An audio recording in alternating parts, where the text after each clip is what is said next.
কবি নীরেন্দ্রনাথ চক্রবর্তীর কবিতায় অমলকান্তি রোদ্দুর হতে চেয়েছিল, আর ডাকঘরে আমাদের অমল ডাক হরকরা হতে চাই বড় হয়ে। আজকে তোমাদের জন্য ডাকঘর এই নাটকটি উপস্থাপন করা হবে। এই নাটকটি উপস্থাপন করবে তোমাদের প্রিয় স্যার জগন্নাথ দেব মণ্ডল। তোমরা আশা করছি স্যারের ক্লাসটি শুরু থেকে শেষ পর্যন্ত দেখবে। অত্যন্ত সুন্দর, অত্যন্ত দারুণ একটা ক্লাস তোমাদের জন্য স্যার দিতে চলেছে। তোমরা প্রত্যেকে একটু লম্বা ক্লাস, কিন্তু শুরু থেকে শেষ পর্যন্ত দেখো। বাংলা যে স্বাদ নিয়ে, যে মায়া নিয়ে পড়তে হয়, পড়া হয়, সেটার গভীরে তোমরা আশা করি প্রবেশ করতে পারবে। আর বেশি কিছু বলবো না, আমরা ডেকে নেব আমাদের প্রিয় জগন্নাথ স্যারকে। স্যার আসুন। হ্যাঁ, তোমাদের আজকের যে পড়বার বিষয় সেটা হলো ডাকঘর। রবীন্দ্রনাথের অন্যতম একটি রূপক সাংকেতিক নাটক হলো ডাকঘর, এবং ডাকঘর প্রসঙ্গে তোমাদের আমিনুস স্যার যেভাবে নীরেন্দ্রনাথ চক্রবর্তীকে সংযুক্ত করলো ডাকঘরের সঙ্গে, এটা একটা অবশ্য তোমাদের জানবার, বুঝবার এবং শিখবার এবং অবশ্যই পরীক্ষার প্রশ্ন করতে পারার একটা পথ খুলে যাবে বলে আমাদের যৌথ এটা বিশ্বাস। একদম। তো স্যার ডাকঘর পড়াবেন, আমি মাঝে মাঝে আমিও দেখব, আসবো দেখতে। তোমরাও কিন্তু প্রত্যেকে দেখো। শুরুতে কয়েকটা জিনিস একটু না বললেই নয়, অ্যাকচুয়ালি এই নাটকের সাথে যায় না, কিন্তু তবুও তোমাদেরকে বলে দিই যে শেষ মাসের জন্য তোমাদের এসওই বাংলা অ্যাপে যে মক টেস্টগুলো নেওয়া হচ্ছে, সেই মক টেস্টগুলো প্রত্যেকটা ফ্রি। তোমরা আগুনে এনরোল করে বা শব্দাস্ত্রতে এনরোল করে দিতে পারবে। সেটা তোমরা একটু দিয়ে দিও। কিভাবে দিতে হবে সেটা প্রত্যেকটা ভিডিওতেই বলা হয়, এখানে আলাদা করে আর বলে সময় নষ্ট করব না। আর শব্দাস্ত্র ব্যাচ, যেটা তোমাদের জগন্নাথ স্যার এবং নীলিমা ম্যাম বাংলা ইংলিশ পড়াচ্ছেন, সেটা শেষ মাসের সাজেশন, রিভিশন এগুলো চলছে। সেখানে তোমরা এনরোল করতে পারো মাত্র 499 দিয়ে। এটা শেষ মাসের জন্য। আর যদি কোনো সমস্যা হয় 8927185025 এই নাম্বারে কন্ট্যাক্ট করে নিও। স্যার শুরু করুন, আর বিশেষ কিছু আমরা বলবো না। আচ্ছা,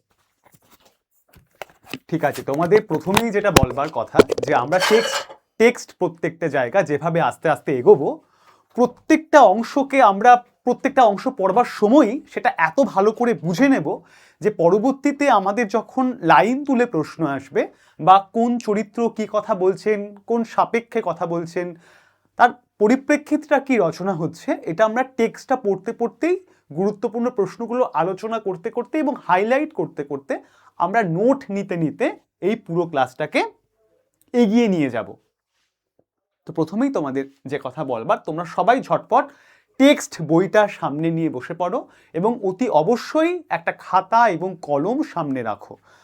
টেক্সটটাকে শুধুমাত্র পড়বার জন্য তোমরা পড়বে না, এটা তোমাদের কাছে আমি মানে হাত জোর করে প্রার্থনা করছি। তোমরা শুধুমাত্র ডাকঘর নাটকটাকে কখনোই পড়বার জন্য পড়বে না, এটা অত্যন্ত যত্ন করে, অত্যন্ত নিবিড়ভাবে প্রত্যেকটি জায়গাকে খুব ভালো করে পড়ে নিতে হবে। পড়ে শুধু পড়া নয়, বুঝে নেওয়া এবং মুখস্থ করার এই যে গণ্ডি, এটাকে ভেঙে ফেলা। কারণ প্রত্যেকটা জায়গাকে আমরা খুব সুচিন্তিতভাবে, খুব গভীর মনোযোগ দিয়ে আমরা বুঝবো। এবং তোমরা একটু স্থিরভাবে, একটু সময় নিয়ে গোটা ক্লাসটি করো। আমি তোমাদের দায়িত্ব নিয়ে বলতে পারি যে এরপর ডাকঘর নাটক নিয়ে আর কোনো রকম কোনো সমস্যা থাকবার বা বুঝবার ক্ষেত্রে থাকবে না, এটুকু নিশ্চিত। তারপরেও তোমাদের যদি কোনো সমস্যা বা কিছু থেকে থাকে, সেটা সব তোমরা অবশ্যই কমেন্ট করে জানাবে, তার সমাধান তোমাদের দিয়ে দেয়া হবে। তাহলে আজকে আমাদের শুরু হচ্ছে নাটক ডাকঘর।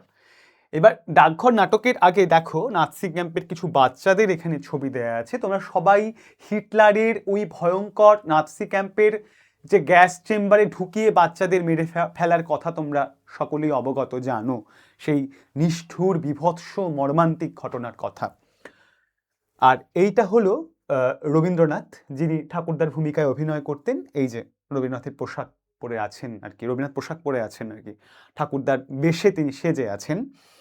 তো এই এই মানুষটি এই বাচ্চাদের নিয়ে নাৎসি ক্যাম্পে যখন ওদের ওইরকম একটা মর্মান্তিক হত্যার মধ্যে দিয়ে, খুনের মধ্যে দিয়ে নিয়ে যাওয়া হয়, সবাই যখন মৃত্যু ভয়ে ভীত, তখন সবাইকে ডাকঘর নাটকে অভিনয় করানো হয়। ফলে তারা একটা বেঁচে থাকার একটা অন্যরকম আলো বা শক্তি তারা এই নাটক থেকে গ্রহণ করে। তাহলে তোমরা যে মুহূর্তে ক্লাস শুরু করছো বা পড়াশোনা শুরু করছো ডাকঘর নিয়ে, তো তোমরা সেই মুহূর্ত থেকেই বুঝতে পারছো ডাকঘর নাটকটার যে আবেদন বা ডাকঘর নাটকটা যেভাবে তোমাদের কাছে ছিল, এই প্রেক্ষিতটা জানার পর ডাকঘর নাটকটা তোমাদের কাছে একটু কেন বদলে গেল।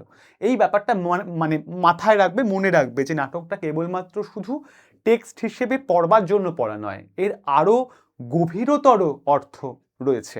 আমরা লাইন ধরে পড়বো, বুঝবো এবং হাইলাইট করব, গুরুত্বপূর্ণ প্রশ্নগুলো আমরা পড়তে পড়তেই আলোচনা করে নিয়ে মুখস্থ করে নেব, ফলত আর আমাদের পরবর্তীতে কোনো সমস্যা হবে না। চলো তাহলে আমাদের ডাকঘর নাটক শুরু হচ্ছে। এটা রবীন্দ্রনাথের দুটোই শয্যা, ডাকঘর নাটকের স্টেজ। সুধা এবং অমল, এদের পরবর্তীতে তোমরা বুঝতে পারবে যে এরা কিভাবে আসছে নাটকে। এটা হলো শম্ভু মিত্র, যিনি সেজেছেন আর কি ঠাকুরদার বেশে। এটা বহুরূপী নাটক, বহুরূপী থেকে আর কি যে নাটকের দল, সেখান থেকে নাটকটি প্রযোজিত হতো, অভিনীত হতো। তো এটা সেখানে চৈতী ঘোষাল অভিনয় করেছিলেন, এই সেই নাটক আর কি। তৃপ্তি মিত্র বোধহয় এর পরিচালক হিসেবে ছিলেন। যাই হোক, চলো এবারে আমরা রবীন্দ্রনাথের ব্যক্তি জীবন, মৃত্যু, তার বাড়ি, পড়াশুনো, তার বইয়ের নাম ইত্যাদি রয়েছে। সেই আমরা একেবারে শৈশব থেকে আজ অবধি রবীন্দ্রনাথকে বারে বারে স্মরণ করেছি এবং তার জীবন সম্বন্ধে আমরা সবাই অবগত। সুতরাং আমরা জীবনের দিকে হয়তো আর তেমন করে যাচ্ছি না, একটু দেখে নেবে। তার কতগুলো নাটক এক্ষেত্রে তোমাদের মনে রাখতে হবে, যেহেতু আমরা রবীন্দ্রনাথের নাটক এখন পড়ব।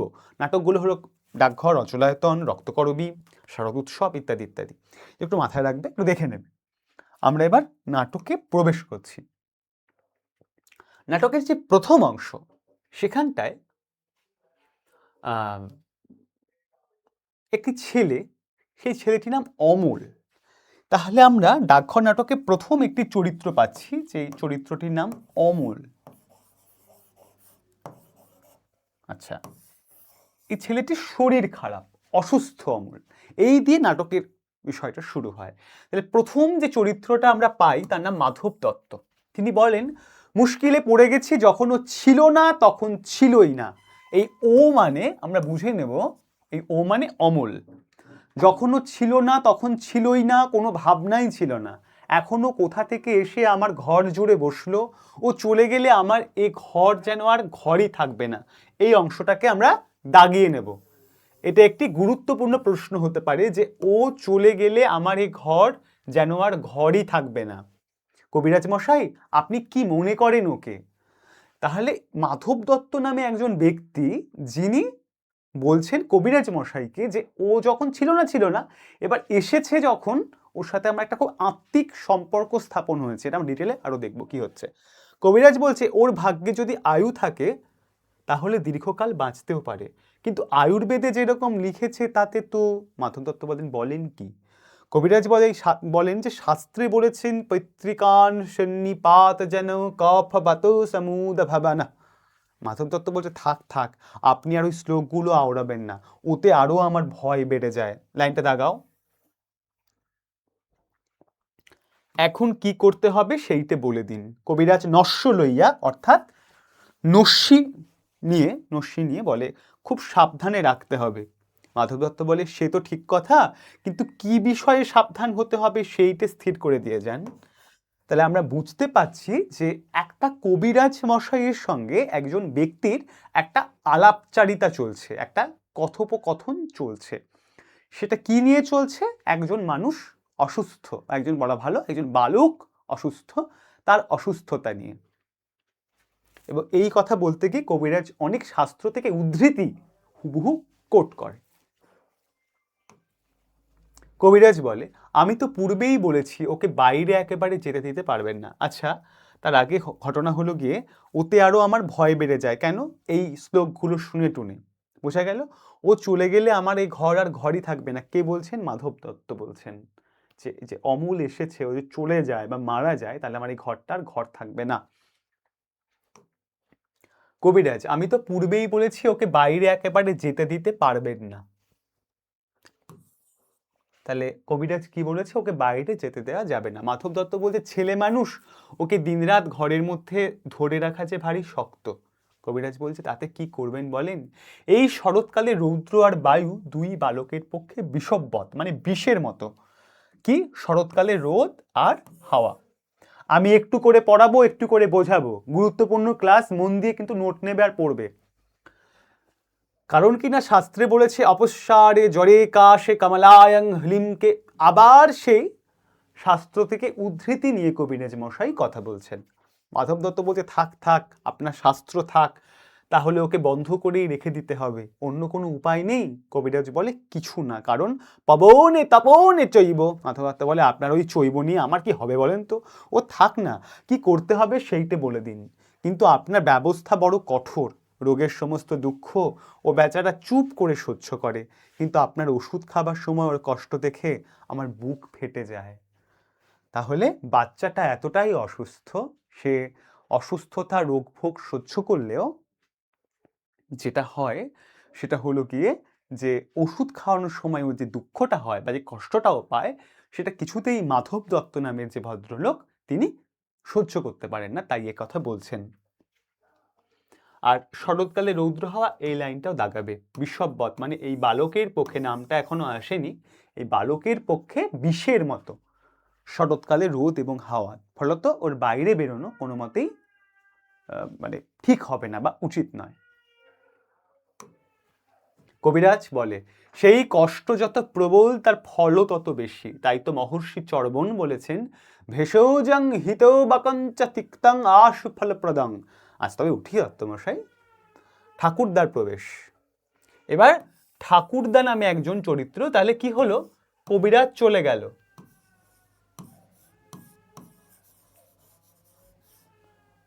কবিরাজ চলে গেল, কে প্রবেশ করলো?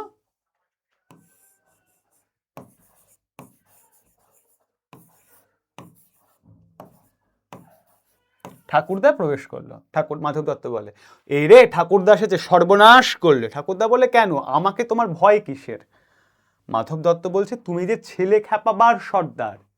তাহলে মাধব দত্ত এই ঠাকুরদা নামের মানুষটিকে ভয় করে, কারণ এই ঠাকুরদা মানুষটি ছেলে খ্যাপাবার সর্দার। ছেলে পেলে যে বালক বালিকাদের যে দল, তাদেরকে খেপিয়ে তোলে কে না এই ঠাকুরদা নামের ব্যক্তিটি। এই নাটকের অত্যন্ত মানে গল্পের মানে সরি এই নাটকের অত্যন্ত গুরুত্বপূর্ণ ভরকেন্দ্র প্রায় বলা চলে চরিত্র হলো ঠাকুরদা। তাহলে তাকে মাধব দত্তের ভয় কেন? কারণ সে ছেলে খ্যাপাবার সর্দার, ছেলে পেলেদের খেপিয়ে তোলে। ঠাকুরদা বলছেন তুমি তো ছেলেও নয়, তোমার ঘরে ছেলে নেই, তোমার খ্যাপবার বয়সও গেছে, তোমার ভাবনা কি? এবারে এই মাধব দত্ত নামের মানুষটি নিঃসন্তান, অর্থাৎ তার কোনো সন্তান নেই, আর ওর ঘরে কোনো ছেলেও নেই, তাহলে তো ভয় পাওয়ার কোনো কারণ নেই। যদি ছেলে খ্যাপাবার সর্দার বলেই ভয় পায়, তাহলে এগুলো ভয় পাওয়ার কোনো কারণ নেই। মাধব দত্ত বলে ঘরে যে ছেলে একটি এনেছি, তাহলে একটা ছেলেকে মানে পালন করবে বলে নিয়ে এসেছে। কে নিয়ে এসছে? মাধব দত্ত। ঠাকুরদা বলে সে কি রকম? মাধব দত্ত বলে আমার স্ত্রী যে পোষ্যপুত্র নেবার জন্য খেপে উঠেছিল। পোষ্যপুত্র তোমরা বলো যে অ্যাডাপ্ট করে বাচ্চাকে, সেই পোষ্যপুত্র নেওয়ার জন্য খেপে উঠেছে। ঠাকুরদা বলছে সে তো অনেক দিন থেকেই শুনছে, কিন্তু তুমি যে নিতে চাও না। মাধব দত্ত বলছে জানো তো ভাই, অনেক কষ্টে টাকা করেছি, কোথা থেকে পরের ছেলে এসে। আচ্ছা একটা সেকেন্ড, হ্যাঁ এখানটা খুব ভালো করে একটু দেখো যে তোমার টেক্সট বইটা তোমরা একেবারে খুব ভালো করে সামনে রেখে একদম পড়বে যে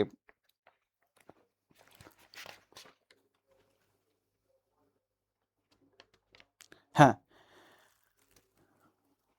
সে তো হ্যাঁ জানো তো ভাই, অনেক কষ্টে টাকা করেছি, কোথা থেকে পরের ছেলে এসে আমার বহু পরিশ্রমের ধন বিনা পরিশ্রমে ক্ষয় করতে থাকবে, সে কথা মনে করলেও আমার খারাপ লাগতো।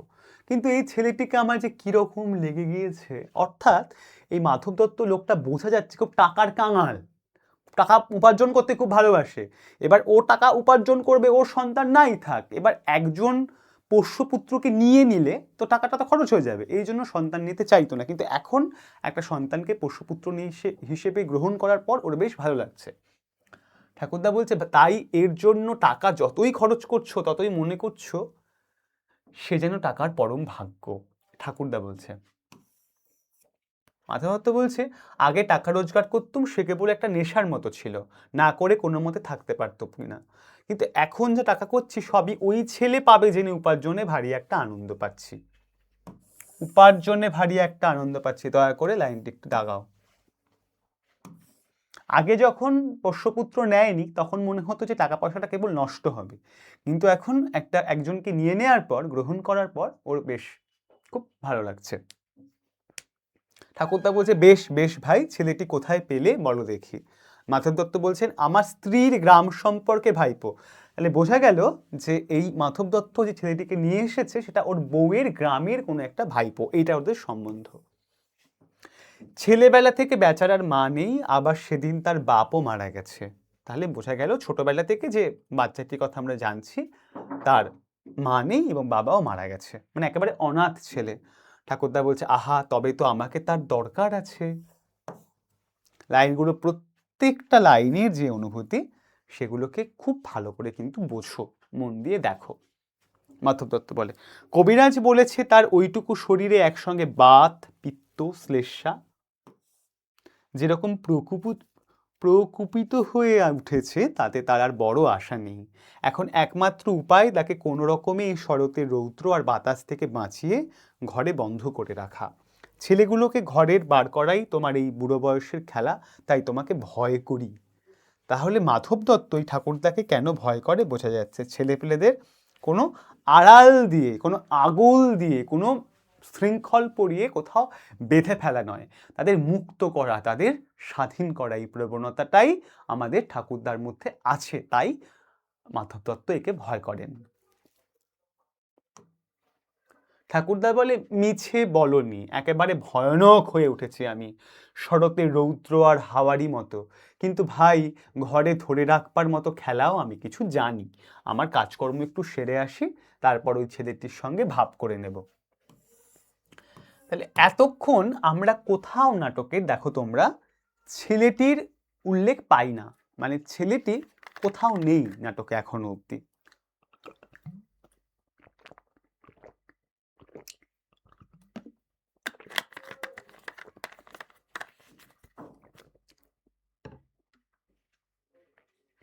এইবারে অমল গুপ্ত প্রবেশ করে।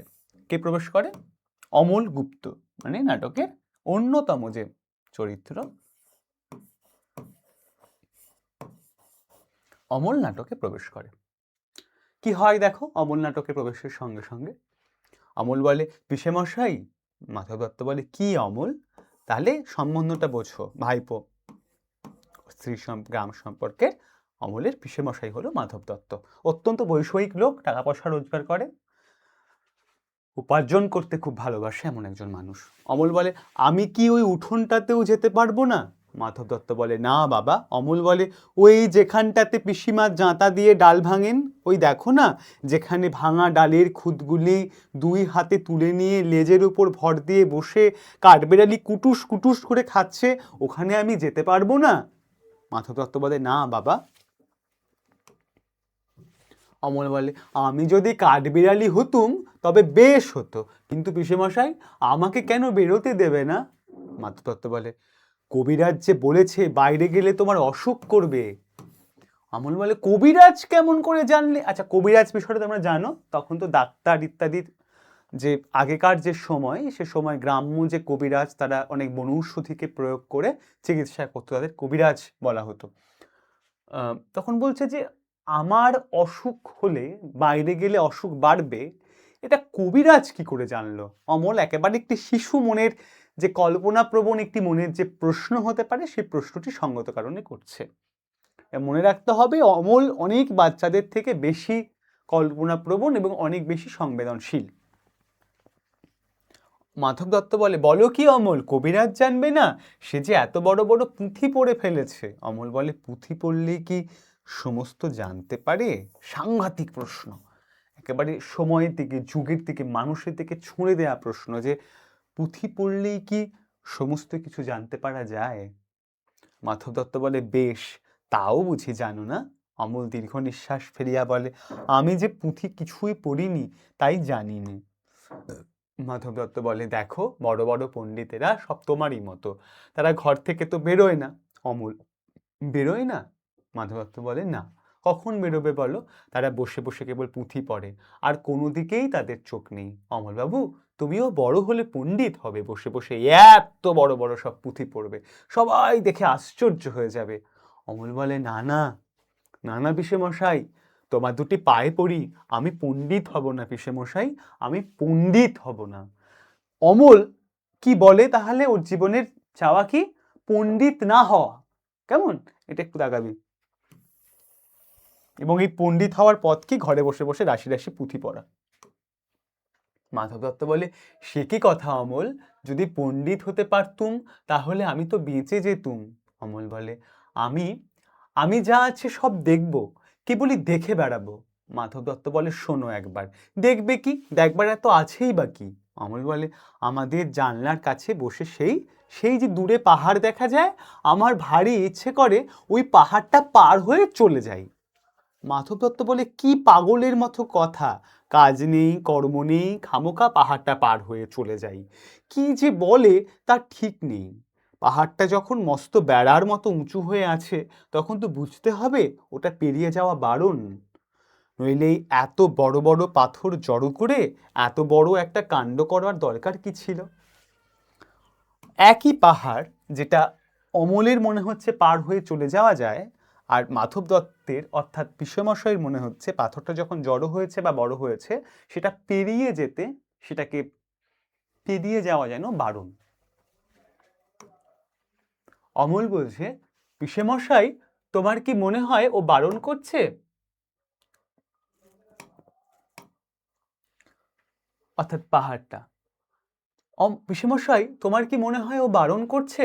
আমার ঠিক বোধ হয় পৃথিবীটা কথা কইতে পারে না, তাই অমনি করে নীল আকাশে হাত তুলে ডাকছে। অনেক দূরের যারা ঘরের মধ্যে বসে থাকে, তারাও দুপুরবেলা একলা জানলার ধারে বসে ওই ডাক শুনতে পায়। পণ্ডিতরা বুঝি শুনতে পায় না? সাংঘাতিক প্রশ্ন। মাধব দত্ত বলে, তারা তো তোমার মতো খ্যাপা নয়, তারা শুনতেও চায় না। অমল বলে, আমার মতো খ্যাপা আমি কালকে একজনকে দেখেছিলাম। গোটা লাইনটা দাগাবে বড় বড় করে। এইটা তোমরা অধিকাংশ ছেলে মেয়ে আমি পড়াতে গিয়ে দেখেছি গুলিয়েছ বা গোলাও। আমার মতো খ্যাপা একজন মানুষকে দেখেছি, এই ব্যক্তি এবং দইয়াওয়ালা যে ব্যক্তি, তারা সম্পূর্ণ দুজন আলাদা মানুষ। একটি ছেলে অসুস্থ হয়ে জানলার ধারে বসে আছে, তার কাছে অনেক চরিত্ররা আসছে। এই হলো নাটকের মূল একটা জায়গা। একে সাংকেতিক নাটক বলা হয়, রূপক সাংকেতিক নাটক। একটা বাস্তব ঘটনাকে বর্ণনা করতে করতে বলতে বলতে তার ভিতর দিয়ে আরো গভীরতর, আরো অন্য কোনো অর্থ যখন পৌঁছে দেওয়া হয়, তাকে সংকেতধর্মী নাটক বা সাংকেতিক নাটক বা রূপক সাংকেতিক নাটক বলা হয়, রূপকের মাধ্যমে ব্যবহার করে করে যাওয়াকে। মাধব দত্ত বলে, সত্যি নাকি? কিরকম শুনি। অমল বলে, তার কাঁধে এক বাঁশের লাঠি, লাঠির আগায় একটা পুটুলি বাঁধা, তার বাঁ হাতে একটা ঘটি, পুরনো একজোড়া নাগরা জুতো পরে সেই মাঠের পথ দিয়ে ওই পাহাড়ের দিকেই যাচ্ছিল। আমি তাকে ডেকে জিজ্ঞাসা করলুম, এই তুমি কোথায় যাচ্ছ? সে বললে, কি জানি, যেখানে হয়।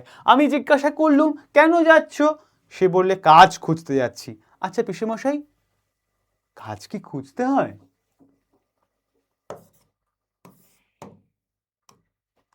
মাধব দত্ত বলছে, হয় বই কি, কত লোক কাজ খুঁজে বেড়ায়। অমল বলে, বেশ তো, আমিও তাদের মতো কাজ খুঁজে বেড়াবো। মাধব দত্ত বলছে, খুঁজে যদি না পাও? অমল বলছে, খুঁজে যদি না পাই তো আবার খুঁজবো। তারপরে সেই নাগরা জুতো পরা লোকটা চলে গেল। আমি দরজার কাছে দাঁড়িয়ে দাঁড়িয়ে দেখতে লাগলুম, সেই যেখানে ডুমুর গাছের তলা দিয়ে ঝর্ণা বয়ে যাচ্ছে, সেইখানে সে লাঠি নামিয়ে রেখে ঝর্ণার জলে আস্তে আস্তে পা ধুয়ে নিলে, তারপরে পুঁটুলি খুলে ছাতু বের করে জল দিয়ে মেখে নিয়ে খেতে লাগলো। খাওয়া হয়ে গেলে আবার পুঁটুলি বেঁধে ঘাড়ে করে নিলে, পায়ের কাপড় গুটিয়ে নিয়ে সেই ঝর্ণার ভেতর নেমে জল কেটে কেটে জল কেটে কেটে কেমন পার হয়ে চলে গেল। পিসিমাকে বলে রেখেছি, ওই ঝর্ণার ধারে গিয়ে একদিন আমি ছাতু খাবো। তাহলে অমলের স্বাদ কি, ইচ্ছে কি? প্রথম ইচ্ছের বর্ণনা আমরা পাচ্ছি, লিস্ট করো, নোট করো, শর্ট নোট করতে শেখো। প্রথম ইচ্ছে কি? ওই ঝর্ণা পার করে গিয়ে পুটুলি খুলে ছাতু খাওয়া। একটা এরকম লোককে দেখেছিল, খ্যাপা লোক, যেটা করেছিল তাকে দেখেই স্বাদটা বা ইচ্ছেটা হয়। মাধব দত্ত বলে, পিসিমা কি বললে? অমল বলল, পিসিমা বললেন তুমি ভালো হও, তারপর তোমাকে ওই ঝর্ণার ধারে নিয়ে গিয়ে ছাতু খাইয়ে আনবো। কবে আমি ভালো হব? মাধব দত্ত বলে আর তো দেরি নেই বাবা। অমল বলে দেরি নেই, ভালো হলেই কিন্তু আমি চলে যাব। লাগাবে। মাধব দত্ত বলে কোথায় যাবে? অমল বলে কত বাঁকা বাঁকা ঝর্ণার জলে আমি পা ডুবিয়ে ডুবিয়ে পার হতে হতে চলে যাব। দুপুরবেলায় সবাই যখন ঘরে দরজা বন্ধ করে শুয়ে আছে, তখন আমি কোথায়, কত দূরে, কেবল কাজ খুঁজে খুঁজে বেড়াতে বেড়াতে চলে যাব।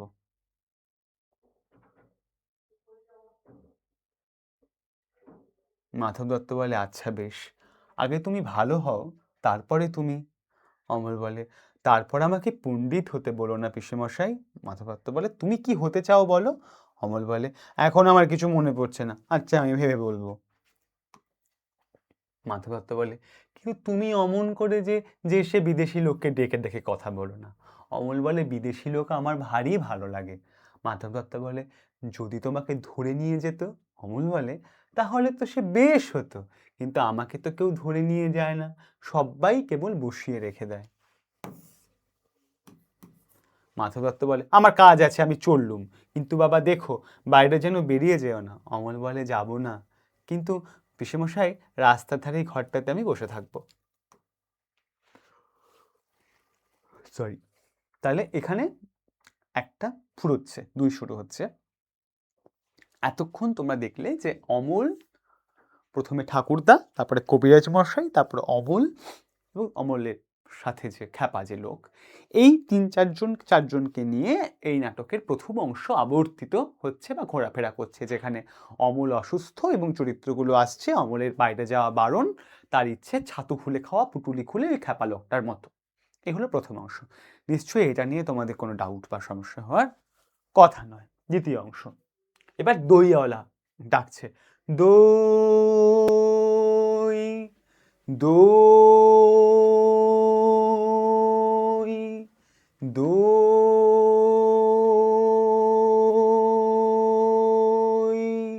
ভালো দই।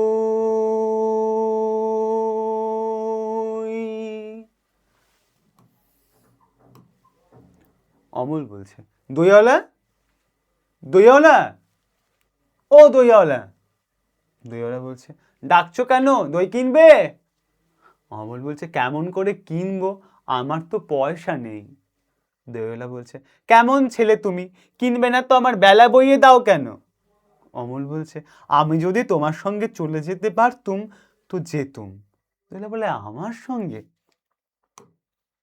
অমল বলে হ্যাঁ, তুমি যে কত দূর থেকে হাঁকতে হাঁকতে চলে যাচ্ছ শুনে আমার মন কেমন করছে। দইওয়ালা দধির বাঁক নামিয়ে রেখে বলছে বাবা তুমি এখানে বসে কি করছো? কবিরাজ বলছে অমল বলছে কবিরাজ আমাকে বেরোতে বারণ করেছে, তাই আমি সারাদিন এইখানেই বসে থাকি। দেওয়ালা বলছে আহা বাছা তোমার কি হয়েছে? অমল বলে আমি জানি নে, কিন্তু আমি তো কিছু পড়িনি, তাই আমি জানি নে আমার কি হয়েছে। যে বলেছিল পণ্ডিতরা সব পড়াশোনা করে তারা জানে সব, আমি জানি নে আমার কি হয়েছে। দয়ালা তুমি কোথা থেকে আসছো? দেওয়ালা বলছে আমাদের গ্রাম থেকে আসছি। অমল বলে তোমাদের গ্রাম, অনেক দূরে তোমাদের গ্রাম? দেওয়ালা বলে আমাদের গ্রামের সেই পাঁচমুড়ো পাহাড়ের তলায়। তাহলে গ্রামের যে দয়ালার যে গ্রাম, সে গ্রামের যে পাহাড় তার নাম পাঁচমুড়া। লাগাও।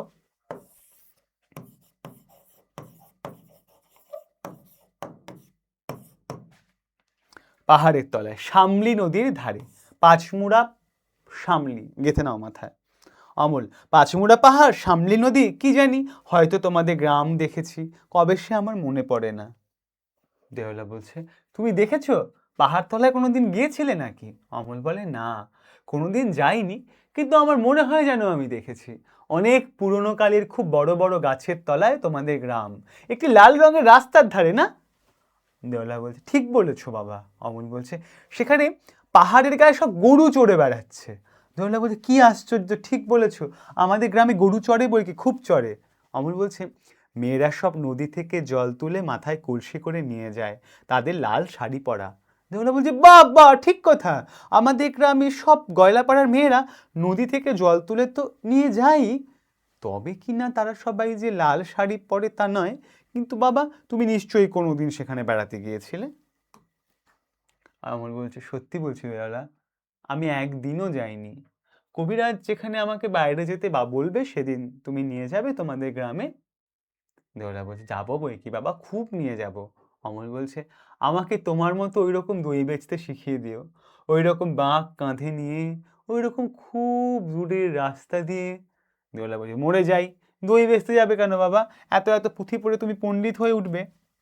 অমল বলছে, না না, আমি কখনো পণ্ডিত হব না, আমি কখনো পণ্ডিত হব না।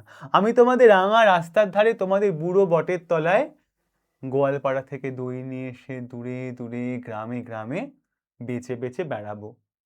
কিরকম করে তুমি বলো? দই, দই, দই, ভালো দই, আমাকে সুরটা শিখিয়ে দাও। নোরা বলছে, হায় পোড়া কপাল, এ সুরও কি শেখবার সুর? অমল বলে, না না, ও আমার শুনতে খুব ভালো লাগে। আকাশের খুব শেষ থেকে যেমন পাখির ডাক শুনলে মন উদাস হয়ে যায়, তেমনি ওই রাস্তার মোড় থেকে ওই গাছের সারির মধ্যে দিয়ে যখন তোমার ডাক আসছিল, আমার মনে হচ্ছিল, আমার মনে হচ্ছিল, কি জানি কি মনে হচ্ছিল। দেওয়ালা বলছে, বাবা, এক ভাঁড় দই তুমি খাও। অমল বলে, আমার তো পয়সা নেই। দেওয়ালা বলতে, না না না না না না, পয়সার কথা বলো না, তুমি আমার দই একটু খেলে আমি কত খুশি হব। অমল বলে, তোমার কি অনেক দেরি হয়ে গেল? দেওয়ালা বলছে, কিচ্ছু দেরি হয়নি বাবা, আমার কোনো লোকসান হয়নি, দই বেচতে যে কত সুখ সে তোমার কাছে কাছে শিখে নিলুম। লাইনটা লাগাও। দই বেচতে যে কত সুখ সে তোমার কাছে শিখে নিলুম। লাগাও লাইনটি। অমল সুর করিয়া বলে, দই, দই, দই, ভালো দই।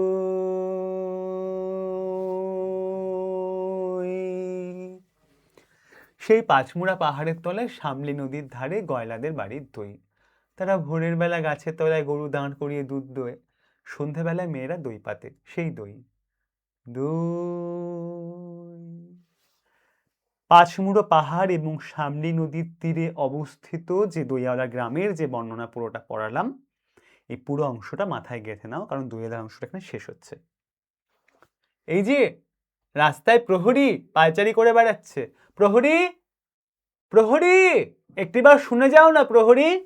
দইয়ালা চলে গেল।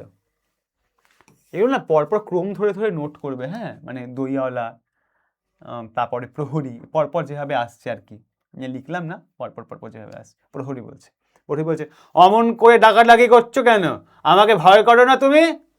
অমর বলছে, কেন, তোমাকে কেন ভয় করব? যদি তোমাকে ধরে নিয়ে যাই। অমর, কোথায় ধরে নিয়ে যাবে? অনেক দূরে, ওই পাহাড়টা পেরিয়ে। প্রহরী বলে, একেবারে রাজার কাছে যদি নিয়ে যাই।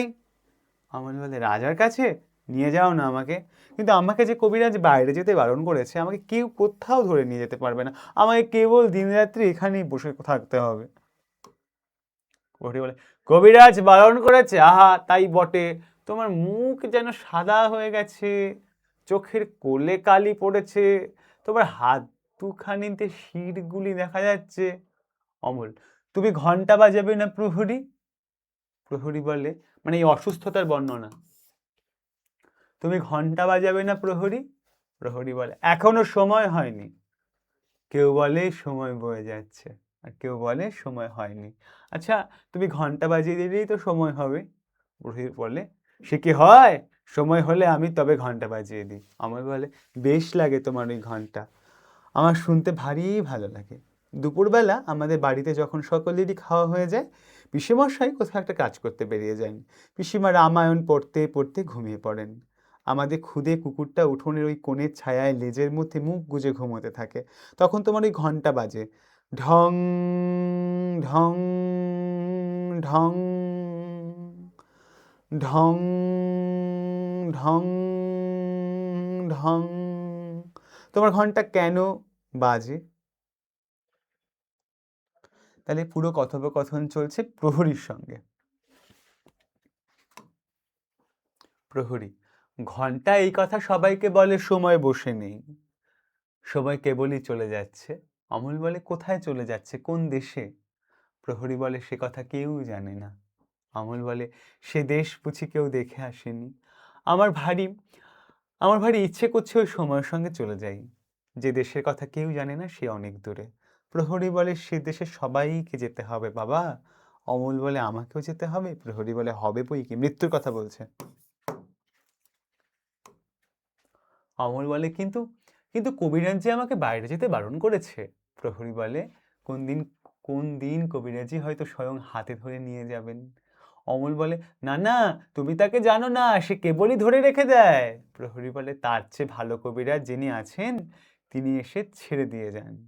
অমল বলে, আমার সেই ভালো কবিরাজ কবে আসবেন? আমার যে আর বসে থাকতে ভালো লাগছে না। প্রহরী বলছে, অমন কথা বলতে নেই বাবা। অমল বলে, না, আমি তো বসেই আছি, যেখানে আমাকে বসিয়ে রেখেছে সেখান থেকে আমি তো বেরোইনি, কিন্তু তোমার ওই ঘন্টা বাজে ঢং ঢং ঢং, আর আমার মন কেমন করে। আচ্ছা প্রহরী, প্রহরী বলে, কি বাবা? অমল বলে, ওই যে রাস্তার ওপরে বড় বাড়িতে নিশেন উড়িয়ে দিয়েছে, আর ওখানে সব লোকজনকে বলে আসছে যাচ্ছে, ওখানে কি হয়েছে? প্রহরী বলে, ওখানে নতুন ডাকঘর বসেছে। ডাকঘর জানো, চিঠি বিলি বন্দোবস্ত যেখান থেকে হয়, যা হয়। অমল বলে, ডাকঘর? কার ডাকঘর? প্রহরী, তাহলে ডাকঘরের খবর পৌঁছে দিচ্ছে কিন্তু।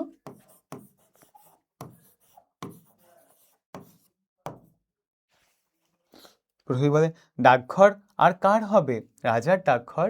এই ছেলেটি ভারী মজার। অমল বলে, রাজার ডাকঘরে রাজার কাছ থেকে সব চিঠি আসে। প্রহরী বলে, আসে বই কি, দেখো একদিন একদিন তোমার নামেও চিঠি আসবে।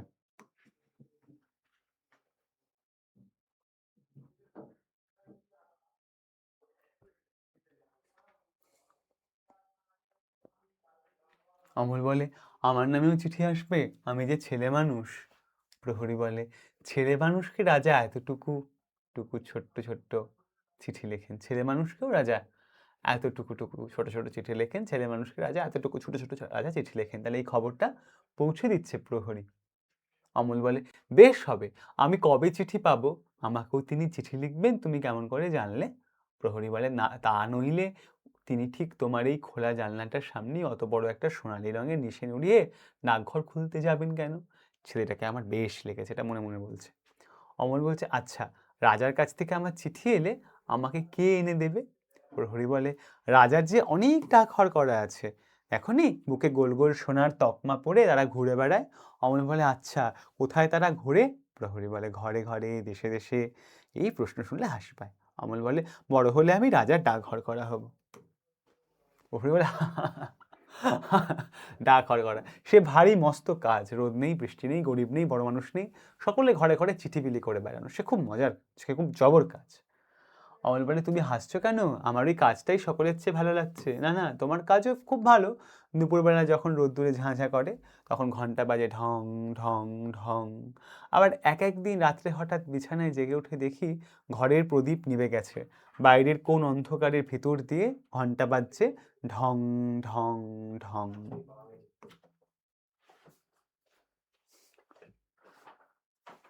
প্রহরী, ওই যে মোড়ল আসছে, আমি এবার পালাই।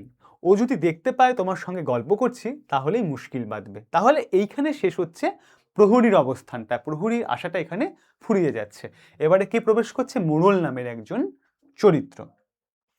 আমরা এই ক্ষেত্রে ওইটা একটু মনে রাখবে, গায়ে মানে না আপনি মোড়ল, এই সংলাপটা একটু মনে রাখবে।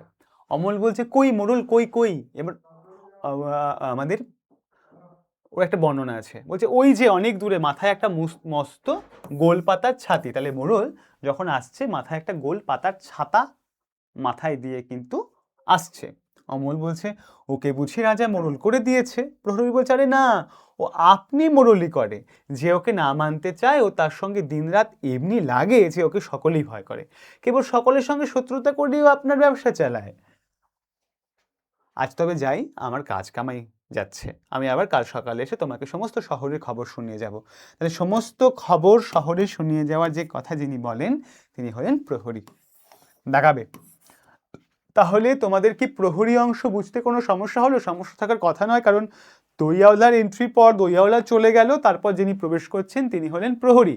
এবং তারপরে এরা খুব ভালো মানুষ, সবাই ওকে তুমি তুমি করে কথা বলে, সুন্দর করে গল্প করে, কেউ শহরে খবর জানিয়ে দিতে চায়, কেউ এক ভাঁড় দই রেখে যায়। কিন্তু এই চরিত্রটা একটু বিটকেলে চরিত্র, এই মোড়ল কেউ না মানলেও, ওকে সম্মান না করলেও নিজে জোর করে সম্মান নেয়, পিছনে লাগে, খুব একটু অদ্ভুত ধরনের চরিত্র আর কি। তাহলে প্রস্থান, আমাদের প্রহরী বেরিয়ে গেল। অমল বলে, রাজার কাছ থেকে রোজ একটা করে চিঠি যদি পাই তাহলে বেশ হয়, এই জানলার কাছে বসে বসে পড়ি, কিন্তু আমি তো পড়তে পারিনি, কে পড়ে দেবে? পিসিমা তো রামায়ণ পড়ে, পিসিমা কি রাজার লেখা পড়তে পারে? কেউ যদি পড়তে না পারে জমিয়ে রেখে দেবো, আমি বড় হলে পড়বো। কিন্তু ডাক হরকরা যদি আমাকে না চেনে, মোড়ল মশাই, ও মোড়ল মশাই, একটা কথা শুনে যাও। এবার মোড়ল প্রবেশ করে, এই ভাবনাটা ভেবে নেয় অমল, তারপরে মোড়ল প্রবেশ করে। মোড়ল বলে, কে রে রাস্তার মধ্যে আমাকে ডাকাডাকি করে, কোথাকার বাঁদর এটা? প্রথমেই সম্বোধনটা শুনে বুঝতে পারছো এই লোক খুব একটা সুবিধের না। অমল বলে, তুমি মোড়ল মশাই, তোমাকে তো সবাই মানে। মোড়ল বলে খুশি হয়ে, হ্যাঁ হ্যাঁ হ্যাঁ, মানে বই কি, খুব মানে। অমল বলে, রাজা ডাকঘর করা তোমার কথা শোনে? মোড়ল বলে, না শুনে তার প্রাণ বাঁচে, বাসরে সাধ্য কি? অমল বলে, তুমি ডাক হরকরাকে বলে দেবে আমারই নাম অমল, আমি এই জানলার কাছটাতে বসে থাকি। মোড়ল বলছে, কেন বলো দেখি? অমল বলছে, আমার নামে যদি চিঠি আসে। মোড়ল বলে, তোমার নামে চিঠি? তোমাকে কে চিঠি লিখবে? অমল বলে, রাজা যদি চিঠি লেখে তাহলে? মোড়ল হা হা হা হা করে হেসে ওঠে, এই ছেলেটা তো কম নয়, হা হা হা হা। রাজা তোমাকে চিঠি লিখবে? তা লিখবে কই কি, তুমি যে তার পরম বন্ধু। এই যে এক লাগাও, ঠাট্টা করে বলা কিন্তু, হ্যাঁ, তুমি যে তার পরম বন্ধু, কদিন তোমার সঙ্গে দেখা না হয়ে রাজা শুকিয়ে যাচ্ছে, খবর পেয়েছি। আর বেশি দেরি নেই, চিঠি হয়তো আজই আসে কি কালই আসে। অমল বলছে, মোড়ল মশাই, তুমি অমন করে কথা করছো কেন? তুমি কি আমার উপর রাগ করেছো? মোড়ল বলে, বাস রে, তোমার উপর রাগ করবো? এত সাহস আমার, রাজার সঙ্গে তোমার চিঠি চলে। মাধব দত্তের বড় বার হয়েছে দেখছি, 2 পয়সা জমিয়েছে কিনা, এখন তার ঘরে রাজা বাদশার কথা ছাড়া আর কোনো কথা নেই। রোশনা, ওকে মজা দেখাচ্ছি। ওরে ছোড়া, বেশ শীঘ্রই যাতে রাজার চিঠি তোদের বাড়িতে আসে, আমি তার বন্দোবস্ত করছি। অমল বলে, না না, তোমাকে কিছু করতে হবে না। মোড়ল বলে, কেন রে? তোর খবর আমি রাজাকে জানিয়ে দেব, তিনি তাহলে আর দেরি করতে পারবেন না, তোমাদের খবর নেওয়ার জন্য এখানে পাইক পাঠিয়ে দেবেন। না, মাধব দত্তর ভারী আস্পর্ধা, রাজার কানে একবার উঠলে দুরস্ত হয়ে যাবে, মানে সর্বনাশ হয়ে যাবে আর কি। এইবার বুঝতে পারলে যে অমলের সাথে মোড়লের যে কথোপকথন, এই কথোপকথনটার সাথে অন্য চরিত্রদের যে কথোপকথন, তার ধারণা বা তার রেশ বা তার জেদ, তার ভঙ্গি, তার রং কিছুই আর মেলে না। এই মোড়ল মশাই অনেক খড়ো, অনেক অন্যরকম চরিত্রের আর কি, কথাবার্তা শুনে বুঝতে পারছো, এবং ছোট্ট ছেলেটির সঙ্গে অবিরাম ঠাট্টা করে যাচ্ছে, মজা করে যাচ্ছে। একটি বালিকা প্রবেশ করে।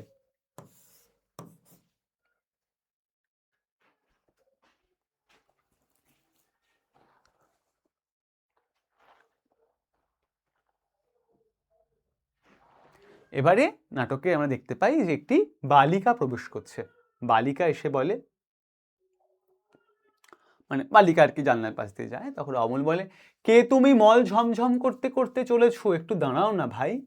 বালিকা প্রবেশ করে, ঢুকে বলে, আমার কি দাঁড়াবার জো আছে, বেলা বয়ে যায় যে। অমল বলে, তোমার দাঁড়াতে ইচ্ছে করছে না, আমার এখানে আর বসে থাকতে ইচ্ছে করে না। বালিকা বলে, তোমাকে দেখে আবার মনে হচ্ছে যেন সকালবেলাকার তারা, তোমার কি হয়েছে বলো তো?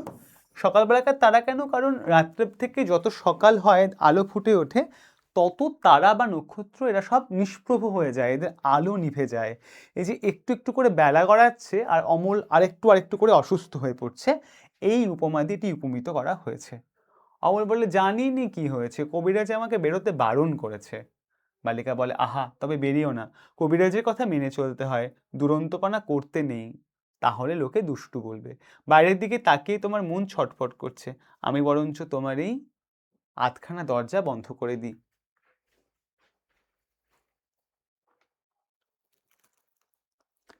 কি বলছে তাহলে? আধখানা দরজা তাহলে বন্ধ করে দেওয়ার কথা এখানে বলা হচ্ছে। তাহলে অমলের যে ঘরের জানলা দরজা যা ছিল, যেখান দিয়েও রাস্তায় সমস্ত মানুষদের সঙ্গে কথা বলতো, সেটাকে বন্ধ করে দেওয়ার কথা বলা হচ্ছে।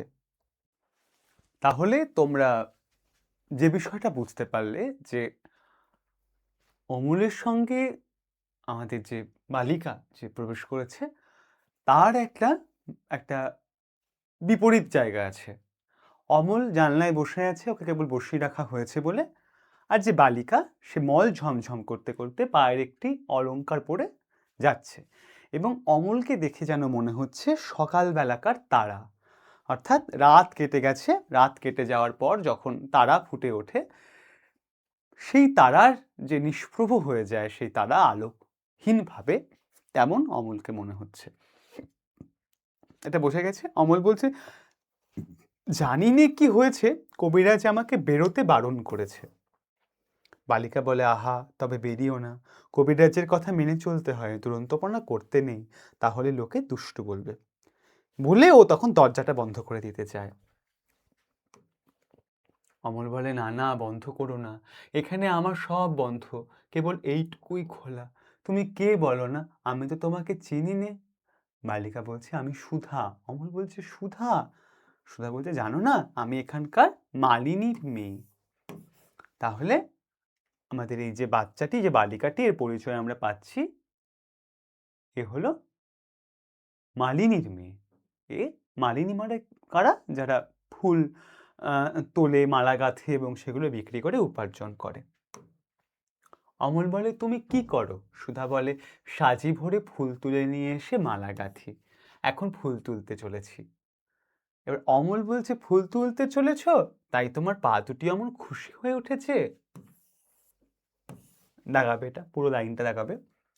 রবীন্দ্রনাথে এই জায়গাটা আমরা দেখতে পাই যে রবীন্দ্রনাথের গানেও এটা আছে অনেক জায়গায়, যে শরীরের সম্পূর্ণ শরীরটায় না হয়ে শরীরের বিশেষ কোনো হয়তো চোখ বা হাত বা এগুলোর যে খুশি ব্যথা, এগুলো রবীন্দ্রনাথ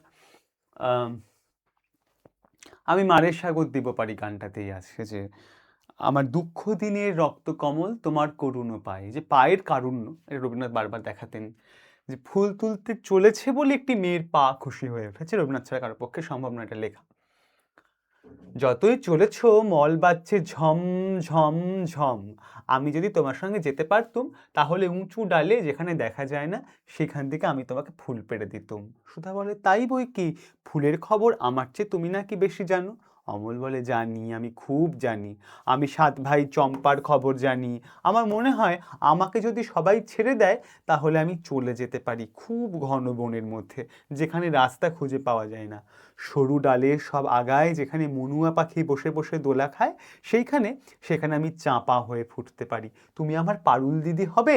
এই যে ও চাপা ফুল হয়ে ফুটতে পারে, যেখানে নাগাল পৌঁছয় না সেখানে ফুল পাড়তে পারে, এবং সুধাকে বলা তুমি আমার পারুল দিদি হবে, এই পুরো জায়গাটা মনে রাখবে। অমল সুধার কথোপকথনের যে জায়গাটা, নাটকের এই একটাই জায়গা যেখানে এই কথোপকথনটা চলে, আর কোথাও ফিরে আসে না সংলাপ। একটা জায়গায় ফিরে আসে, সেটা একেবারে একটা অন্য প্রেক্ষিতে, অন্য রকম ভাবে। সুধা বলে, কি বুদ্ধি তোমার, পারুল দিদি আমি কি করে হব? আমি যে সুধা, আমি শশী মালিনীর মেয়ে, আমাকে রোজ এত এত মালা গাঁথতে হয়। আমি যদি তোমার মতো এইখানে বসে থাকতে পারতুম তাহলে কেমন মজা হতো। অমল বলছে, তাহলে সমস্ত দিন কি করতে? সুধা বলে, আমার বেনি বউ পুতুল আছে, তার বিয়ে দিতুম, আমার পুষি মেনি আছে, তাকে নিয়ে যাই, বেলা বয়ে যাচ্ছে, দেরি হলে আর ফুল থাকবে না। তাহলে সুধা অমলের জায়গায় থাকলে সারাদিন কি করতো সেটা একটুখানি দেখে নেবে। অমল বলে, আমার সঙ্গে আরেকটু গল্প করো না, আমার খুব ভালো লাগছে। সুধা বলছে, আচ্ছা বেশ, তুমি দুষ্টুমি করো না, লক্ষ্মী ছেলে হয়ে এখানে স্থির হয়ে বসে থাকো, আমি ফুল তুলে ফেরবার পথে তোমার সঙ্গে গল্প করে যাব। অমল বলে, আর আমাকে একটি ফুল দিয়ে যাবে? সুধা বলে, ফুল অমনি কেমন করে দেব, দাম দিতে হবে যে। অমল বলে, আমি যখন বড় হব তখন তোমাকে দাম দেব, আমি কাজ খুঁজতে চলে যাব ওই ঝর্ণা পার হয়ে, তখন তোমাকে দাম দিয়ে যাব। সুধা বলে, আচ্ছা বেশ। অমল বলে, তুমি তাহলে ফুল তুলে আসবে? সুধা বলে, আসবো। অমল বলে, আসবে? সুধা বলে, আসবো। অমল বলে, আমাকে ভুলে যাবে না, আমার নাম অমল, মনে থাকবে তোমার? সুধা বলছে, না ভুলবো না, দেখো মনে থাকবে। দাগাবে। ছেলের দলে প্রবেশ। যে মুহূর্তে, এবার এবার চলে গেল, সুধা চলে গেল, এবারে ছেলের দল প্রবেশ করে। একটা ছেলে নয় কিন্তু, একের অধিক, কারণ ছেলের দল বলছে, কয়েকটা ছেলে মিলে প্রবেশ করেছে। অমল বলে, ভাই তোমরা সব কোথায় যাচ্ছ, একেবারে একটুখানি দাঁড়াও না। ছেলেরা বলে, আমরা খেলতে চলেছি। অমল বলে, কি খেলবে তোমরা ভাই? ছেলেরা বলে, আমরা চাষ খেলা খেলবো। প্রথম লাঠি দেখিয়ে বলে এই যে আমাদের লাঙল। দ্বিতীয় জন বলে আমরা দুজনে 2 গরু হব। অমল বলে সমস্ত দিন খেলবে? ছেলেরা বলে হ্যাঁ সমস্ত দিন। অমল বলে তারপর সন্ধ্যার সময় নদীর ধার দিয়ে দিয়ে বাড়ি ফিরে আসবে? ছেলেরা বলে হ্যাঁ সন্ধ্যের সময় ফিরবো। অমল বলে আমার এই ঘরের সামনে দিয়েই ফিরো ভাই। ছেলেরা বলে তুমি বেরিয়ে এসো না, খেলবে চলো। অমল বলে কবিরাজ আমাকে বেরিয়ে যেতে মানা করেছে। ছেলেরা বলে কবিরাজ, কবিরাজের মানা তুমি শোনো না, শোনো বুঝি, চলো ভাই চলো, আমাদের দেরি হয়ে যাচ্ছে। এইবার ওকে ঘরে বসিয়ে রেখে ওরা চলে যায়। অমল ঘরে বসে থাকে, ছেলের দল খেলা করতে চলে যায়। এবার অমলের তো অসুখ, ও কোনো মতেই কোনোভাবে বেরোতে পারে না ওইখান থেকে। অমল বলে না ভাই, আমরা এই জানলার পাশ দিয়ে এসে, এবার বোঝা যাচ্ছে যে ছেলের দল কোনোভাবে একা একটি ছেলে না। যে মুহূর্তে ছেলের দল বা ছেলেরা আছে সে মুহূর্ত থেকে আমরা বুঝতে পারবো যে একের অধিক ছেলেরা এখানে রয়েছে। অমল বলে না ভাই, তোমরা আমার এই জানলার সামনে রাস্তায় দাঁড়িয়ে একটু খেলা করো, আমি একটু দেখি। ছেলেরা বলে এখানে কি নিয়ে খেলবো? অমল বলে এই যে আমার সব খেলনা পড়ে রয়েছে, এসব তোমরাই নাও না ভাই, ঘরের ভিতরে একলা খেলতে ভালো লাগে না, এসব ধুলোয় ছড়ানো পড়েই থাকে, এ আমার কোনো কাজে লাগে না। তাহলে অমল কি করে? অমল সমস্ত খেলনা ছেলের দলকে দিয়ে দেয়। কি কি খেলনা তার একটা বিস্তারিত বর্ণনা আছে, সেই বর্ণনাটা আমরা দেখব।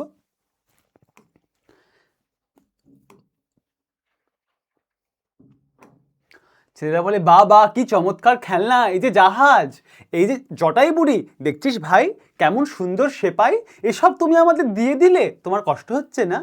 অমল বলছে না, কিচ্ছু কষ্ট হচ্ছে না, সব তোমাদের দিলুম। ছেলেরা বলে আর কিন্তু ফিরিয়ে দেব না। অমল বলে না, ফিরিয়ে দিতে হবে না। ছেলেরা বলে কেউ তো বকবে না? অমল বলে কেউ না, কেউ না, কিন্তু রোজ সকালে তোমরা এই খেলনাগুলো নিয়ে আমার এই দরজার সামনে খানিকক্ষণ ধরে খেলো, আবার এগুলি যখন পুরনো হয়ে যাবে আমি নতুন খেলনা নিয়ে দেব। ছেলেরা বলে বেশ ভাই, আমরা রোজ এখানে খেলে যাব। ও ভাই, সেপাইগুলোকে এখানে সব সাজা, আমরা লড়াই লড়াই খেলি। বন্দুক কোথায় পাই? ওই যে একটা মস্ত সরকাটি পড়ে আছে, এটাকে ভেঙে ভেঙে নিয়ে আমরা বন্দুক বানাই। কিন্তু ভাই, তুমি যে ঘুমিয়ে পড়েছো, তুমি যে ঘুমিয়ে পড়ছো। অমল বলছে হ্যাঁ, আমার ভারী ঘুম পেয়ে আসছে, জানি না কেন আমার থেকে থেকে ঘুম পায়। অনেকক্ষণ বসে আছি আমি, আর বসে থাকতে পারছি না, আমার পিঠ ব্যথা করছে। ছেলেরা বলে এখন যে সবে 1 প্রহর বেলা, এখনই তোমার ঘুম পায় কেন? ওই শোনো 1 প্রহরের ঘন্টা বাজছে।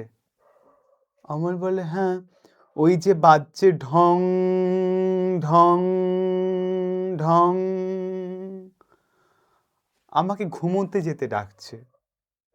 ছেলেরা বলে তবে আমরা এখন যাই, আবার কাল সকালে আসবো।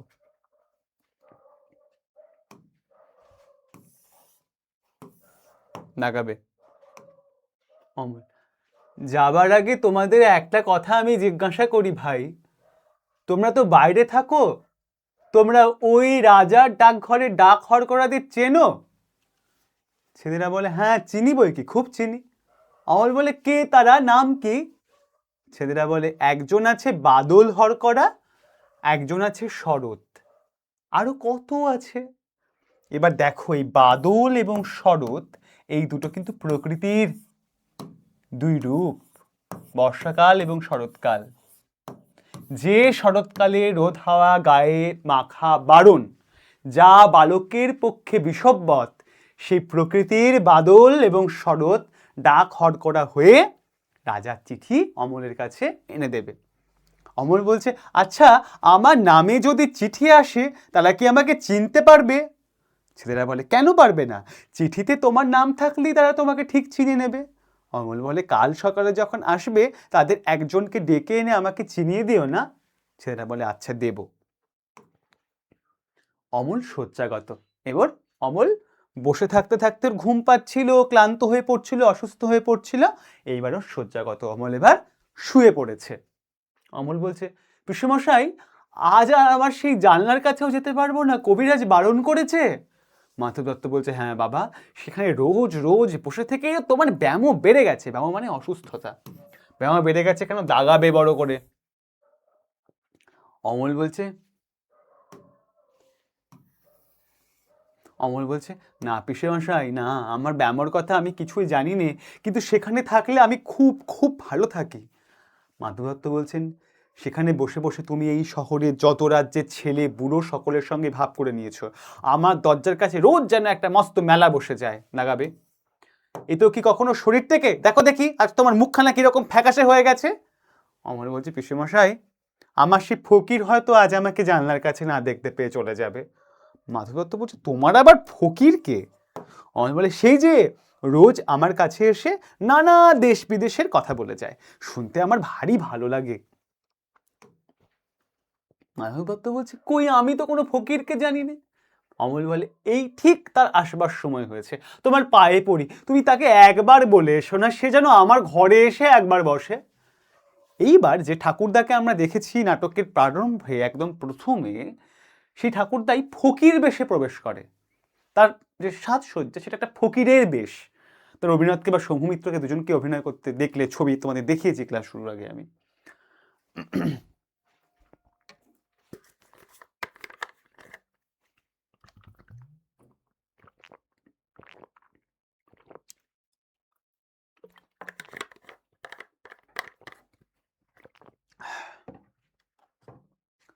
ফকির এবার ঠাকুরদার যে ফকির বেশে এবার প্রবেশ হয়। আমি তোমাদের বারে বারে বললাম, নাটক যখন পড়াচ্ছি পুরো ক্রম ধরে পর পর পর পর করে যে যেভাবে নাটকে প্রবেশ করছে সেই ক্রমটাকে সঠিক অনুসরণ করে লিখতে। অমল বলে, এই যে এই যে ফকির, এসো আমার বিছানায় এসে বসো। মাধব দত্ত বলে, এ কি, এ যে? ঠাকুরদা আবার চোখ চোখ ঠাড়িয়া মানে ইশারা করে, আমি ফকির। মাধব দত্ত বলে, তুমি যে কি নও তা তো ভেবে পাইনে। অমল বলে, এবারে তুমি কোথায় গিয়েছিলে ফকির? ফকির বলে, আমি ক্রৌঞ্চ দ্বীপে গিয়েছিলুম, সেখান থেকে এই মাত্র আসছি। মাধব দত্ত বলে, ক্রৌঞ্চ দ্বীপে?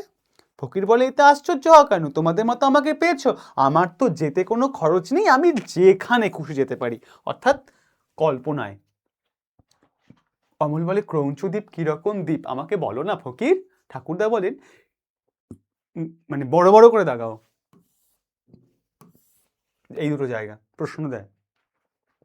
সে ভারী আশ্চর্য জায়গা, সে পাখিদের দেশ, সেখানে মানুষ নেই, তারা কথা কয় না, চলে না, তারা গান গায় আর ওড়ে। অমল বলছে, বাহ কি চমৎকার, সমুদ্রের ধারে? ঠাকুরদা বলছে, সমুদ্রের ধারে বই কি। অমল বলে, সব নীল রঙের পাহাড় আছে। ঠাকুরদা বলে, নীল পাহাড়েই তো তাদের বাসা, সন্ধ্যের সময় সেই পাহাড়ের উপর সূর্যাস্তের আলো এসে পড়ে, আর ঝাঁকে ঝাঁকে সবুজ রঙের পাখি তাদের বাসায় ফিরে আসতে থাকে। সে আকাশের রঙে, পাখির রঙে, পাহাড়ের রঙে সে এক কাণ্ড হয়ে ওঠে। অমল বলে, পাহাড়ে ঝর্ণা আছে? ঠাকুরদা বলে, অমল বলে, পাহাড়ে ঝর্ণা আছে? ঠাকুরদা বলে, বিলক্ষণ, ঝর্ণা না থাকলে কি চলে, একেবারে হিরে গালিয়ে ঢেলে দিচ্ছে। আর তার কি নৃত্য, নুলিগুলোকে ঠুংঠাং ঠুংঠাং করে বাজাতে বাজাতে কেবলই কলকল ছটছট করতে করতে ঝর্ণাটি সমুদ্রের মধ্যে গিয়ে ঝাঁপ দিয়ে পড়ছে। কোনো কবিরাজের বাবার সাধ্য নেই তাকে একদণ্ড কোথাও আটকে রাখে। পাখিগুলো আমাকে নিতান্ত তুচ্ছ একটা মানুষ বলে যদি এক ঘরে করে না রাখতো, তাহলে ঝর্ণার ধারে তাদের হাজার হাজার বাসার এক পাশে বাসা বেঁধে সমুদ্রের ঢেউ দেখে দেখে দেখে দেখে সমস্ত দিনটা কাটিয়ে দিতুম। অমল বলে, আমি যদি পাখি হতুম তাহলে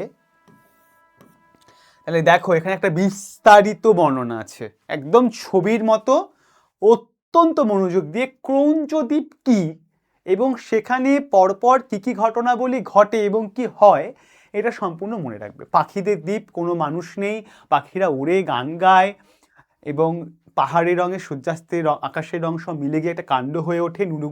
নুড়িগুলি বাজাতে বাজাতে গিয়ে ঠুংঠাং ঠুংঠাং করে গিয়ে সমুদ্রের মধ্যে নুড়িগুলি পড়ে, সেটা আশ্চর্য রকম একটা ঘটনা ঘটে সেখানে আর কি, এটা দেখে নেবে।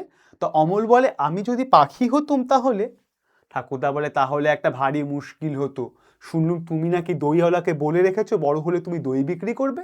পাখিদের মধ্যে তোমার দইয়ের ব্যবসাটা তেমন বেশ জমতো না, বোধহয় ওতে তোমার কিছু লোকসানই হতো। সেই মনে নেই একবার অমল বলে যে ও দই বিক্রেতা হয়, ওই সুরটা মানে হয় মানে হতে চায় আর কি, ওই সুরটা শিখে নিতে চায় আর কি, কিন্তু যদি ও দই বিক্রি করতে চায় তাহলে তো এই পাখিদের মাঝখানে গিয়ে এই দই বিক্রি কোনো মতেই চলবে না, ব্যবসাটা তো জমবে না, তাই না? সে কথা বলা হচ্ছে। মাধব দত্ত বলে, আর তো আমার চললো না, আমাকে শুদ্ধ তোমরা খেপিয়ে দেবে দেখছি, আমি চললুম। অমল বলে পিসেমশাই আমার দইয়াওয়ালা এসে চলে গেছে। মাধব দত্ত বলছে গেছে বই কি, তোমার ওই শখের ফকিরের তল্পি বয়ে কৌঞ্চদ্বীপের পাখির বাসায় উড়ে বেড়ালে তো তার তো পেট চলে না, সে তোমার জন্য এক ভাঁড় দই রেখে গেছে, বলে গেছে তাদের গ্রামে তার বঞ্ঝির বিয়ে। তাহলে দইয়াওয়ালার গ্রামে দইয়াওয়ালার বঞ্ঝির বিয়ে, তাই সে কলমিপাড়ায় বাঁশির ফরমাস দিতে যাচ্ছে, তাই বড় ব্যস্ত আছে। তাহলে কোথায় বাঁশির ফরমাস দিতে যাচ্ছে? কলমিপাড়ায়। কেন? তার বঞ্ঝির বিয়ের জন্য। অমল বলে সে যে বলেছিল আমার সঙ্গে তার ছোট বঞ্ঝির বিয়ে দেবে। ঠাকুরদা বলে তবে তো বড় মুশকিল দেখছি। অমল বলে বলেছিল সে আমার টুকটুকে বউ হবে, তার নাকি নাকে নোলক, তার লাল ডুরে শাড়ি, সে সকালবেলা নিজের হাতে কালো গরু দুইয়ে নতুন মাটির ভাঁড়ে আমাকে ফেনা শুদ্ধ দুধ খাওয়াবে, আর সন্ধ্যের সময় গোয়াল ঘরে প্রদীপ দেখিয়ে এসে আমার কাছে বসে সাত ভাই চম্পার গল্প করবে। মানে যে মেয়েটি বিয়ে হয়ে যাচ্ছে, এই দইওয়ালা বলেছিল ওর সাথে মেয়েটির বিয়ে দেবে, তাই জন্য একটা ক্ষেত প্রকাশ করছে। বাচ্চা তো। ঠাকুরদা বলছে বাহ বাহ, খাসা বউ তো, আমি যে ফকির মানুষ আমারই লোভ হয়। তা বাবা ভয় নেই, এবারকার মতো বিয়ে দিক না, আমি তোমাকে বলছি তোমার দরকার হলে কোনোদিন ওর ঘরে বঞ্ঝিরে অভাব হবে না। মহাপাত্র বলে যাও যাও, আর তো পারা যায় না, বলছে এবার প্রস্থান, চলে যাচ্ছে। অমল বলছে ফকির পিসেমশাই তো গিয়েছেন, মানে মাঝপথে চলে গেছে পিসেমশাই, এইবার আমাকে চুপি চুপি বলো না ডাকঘরে কি আমার নামে রাজার চিঠি এসেছে? দেখাবে। ঠাকুরদা বলছে শুনেছি তো তার চিঠি রওনা হয়ে বেরিয়েছে, সে চিঠি এখন পথে আছে। অমল বলছে পথে? কোন পথে? সে যে বৃষ্টি হয়ে আকাশ পরিষ্কার হয়ে গেলে অনেক দূরে দেখা যায় সেই ঘন বনের পথে। ঠাকুরদা বলে তবে তো তুমি সব জানো দেখছি, সেই পথেই তো। অমল বলছে আমি সব জানি ফকির। ঠাকুরদা বলে তাই তো দেখতে পাচ্ছি, কেমন করে জানলে? অমল বলছে তা আমি জানি নে, আমি যেন চোখের সামনে দেখতে পাই। খুব গুরুত্বপূর্ণ কথা দাগাও। তা আমি জানি নে, আমি যেন চোখের সামনে দেখতে পাই, মনে হয় যেন আমি অনেকবার দেখেছি, সে অনেক দিন আগে, কতদিন তা মনে পড়ে না। বলবো আমি দেখতে পাচ্ছি রাজার ডাক হরকরা পাহাড়ের উপর থেকে একলা কেবলই নেমে আসছে, বাঁ হাতে তার লণ্ঠন, কাঁধে তার চিঠির থলি, কতদিন কত রাত ধরে সে কেবলই নেমে আসছে। পাহাড়ের পায়ের কাছে ঝর্ণার পথ যেখানে ফুরিয়েছে, সেখানে বাঁকা নদীর পথ ধরে সে কেবলই চলে আসছে। নদীর ধারে জোয়ারের ক্ষেত, তারই সরু গলির ভেতর দিয়ে দিয়ে সে কেবলই আসছে। তারপরে আখের ক্ষেত, সেই আখের ক্ষেতের পাশ দিয়ে উঁচু আল চলে গিয়েছে, সে আলের উপর দিয়ে সে কেবলই চলে আসছে। রাত দিন একলাটি চলে আসছে, ক্ষেতের মধ্যে ঝিঝি পোকা ডাকছে, নদীর ধারে একটিও মানুষ নেই, কেবল কাদা খোঁচা লেজ দুলিয়ে দুলিয়ে বেড়াচ্ছে। আমি সমস্ত দেখতে পাচ্ছি, যতই সে আসছে দেখছি আমার বুকের ভেতর ভারী খুশি হয়ে উঠছে। দেখাবে। তাহলে রাজার যে ডাক হরকরা, তার যে আসার একটা বিস্তৃত বর্ণনা, তার যে পথ, সে যেভাবে আসছে তার একটা বিস্তারিত বর্ণনা এখানে করা হয়েছে, এবং এইটার ফলে অমলের মনে একটা ভীষণ খুশির বা আনন্দের উদ্রেক হচ্ছে, সেটা এখানে লেখা রয়েছে। একটুখানি ডিটেলে দেখো, লাইনটা দাগাও। ঠাকুরদা বলছে অমন নবীন চোখ তো আমার নেই, তবু তোমার দেখার সঙ্গে সঙ্গে আমিও দেখতে পাচ্ছি। মানে তুমি যেভাবে দেখো অমন নবীন চোখ তো আমার নয়, তাই আমি দেখতে পাচ্ছি না, কিন্তু তুমি যখন দেখাচ্ছ আমাকে বলছো, তখন আমি দেখতে পাচ্ছি। অমল বলছে আচ্ছা ফকির, যার ডাকঘর তুমি সেই রাজাকে চেনো? ঠাকুরদা বলছে জানি বই কি, আমি যে তার কাছে রোজ ভিক্ষা নিতে যাই। অমল বলছে সে তো বেশ, আমি ভালো হয়ে উঠলে আমিও তার কাছে ভিক্ষা নিতে যাব, পারবো না যেতে? তাহলে যে রাজার কাছে চিঠির কথা বলা হচ্ছে, সেই ডাকঘরের যে রাজা, তার কাছে ঠাকুরদা বা ফকির বলছেন যে তিনি সেখানে ভিক্ষা করতে যান। অমল বলছে আমি ভালো হয়ে উঠলে সুস্থ হয়ে সেখানে ভিক্ষা করতে যাব। ঠাকুরদা বলছে বাবা তোমার আর ভিক্ষার দরকার হবে না, তিনি তোমাকে যা দেবেন অমনিই দিয়ে দেবেন। অমল বলছে না না, আমি তার দরজার সামনে পথের ধারে দাঁড়িয়ে জয় হোক বলে ভিক্ষা চাইবো, আমি খঞ্জনি বাজিয়ে নাচবো, সে বেশ হবে না? ঠাকুরদা বলছে সে খুব ভালো হবে, তোমাকে সঙ্গে করে নিয়ে গেলে আমারও পেট ভরে ভিক্ষা মিলবে, তুমি কি ভিক্ষা চাইবে পুরো দাগাও। অমল বলে আমি বলবো আমাকে তোমার ডাক হরকরা করে দাও, আমি অমনি লণ্ঠন হাতে ঘরে ঘরে তোমার চিঠি বিলি করে বেড়াবো। জানো ফকির, আমি একজনকে বলেছি আমি ভালো হয়ে উঠলে সে আমাকে ভিক্ষা করতে শেখাবে, আমাকে একজন বলেছে আমি ভালো হয়ে উঠলে সে আমাকে ভিক্ষা করতে শেখাবে, আমি তার সঙ্গে যেখানে খুশি ভিক্ষা করতে যাব। ঠাকুরদা বলছে কে বলো দেখি? অমল বলে ছিদাম। দাগাও। যে চরিত্র অমলকে ভিক্ষা করতে নিয়ে যাওয়ার কথা বলে। ঠাকুরদা বলে কোন ছিদাম? অমল বলে, সেই যে অন্ধ খোঁড়া, সে রোজ আমার জানলার কাছে আসে, ঠিক আমার মতো একজন ছেলে তাকে চাকার গাড়িতে করে ঠেলে ঠেলে নিয়ে বেড়ায়। আমি তাকে বলেছি আমি ভালো হয়ে উঠলে তাকে ঠেলে ঠেলে নিয়ে বেড়াবো। ঠাকুরদা বলে, সে তো বেশ মজা হবে দেখছি। অমল বলে, সেই আমাকে বলেছে কেমন করে ভিক্ষা করতে হয় আমাকে শিখিয়ে দেবে। পিসেমশাইকে আমি বলি ওকে ভিক্ষা দিতে, তিনি বলে, ও মিথ্যা কানা, মিথ্যা খোড়া। ও যেন মিথ্যা কানাই হলো, কিন্তু চোখে দেখতে পায় না, সেটা তো সত্যি। এটা আশ্চর্য একটা দিগন্ত খুলে দেওয়া দিক দাগাবে। প্রশ্ন দেয়,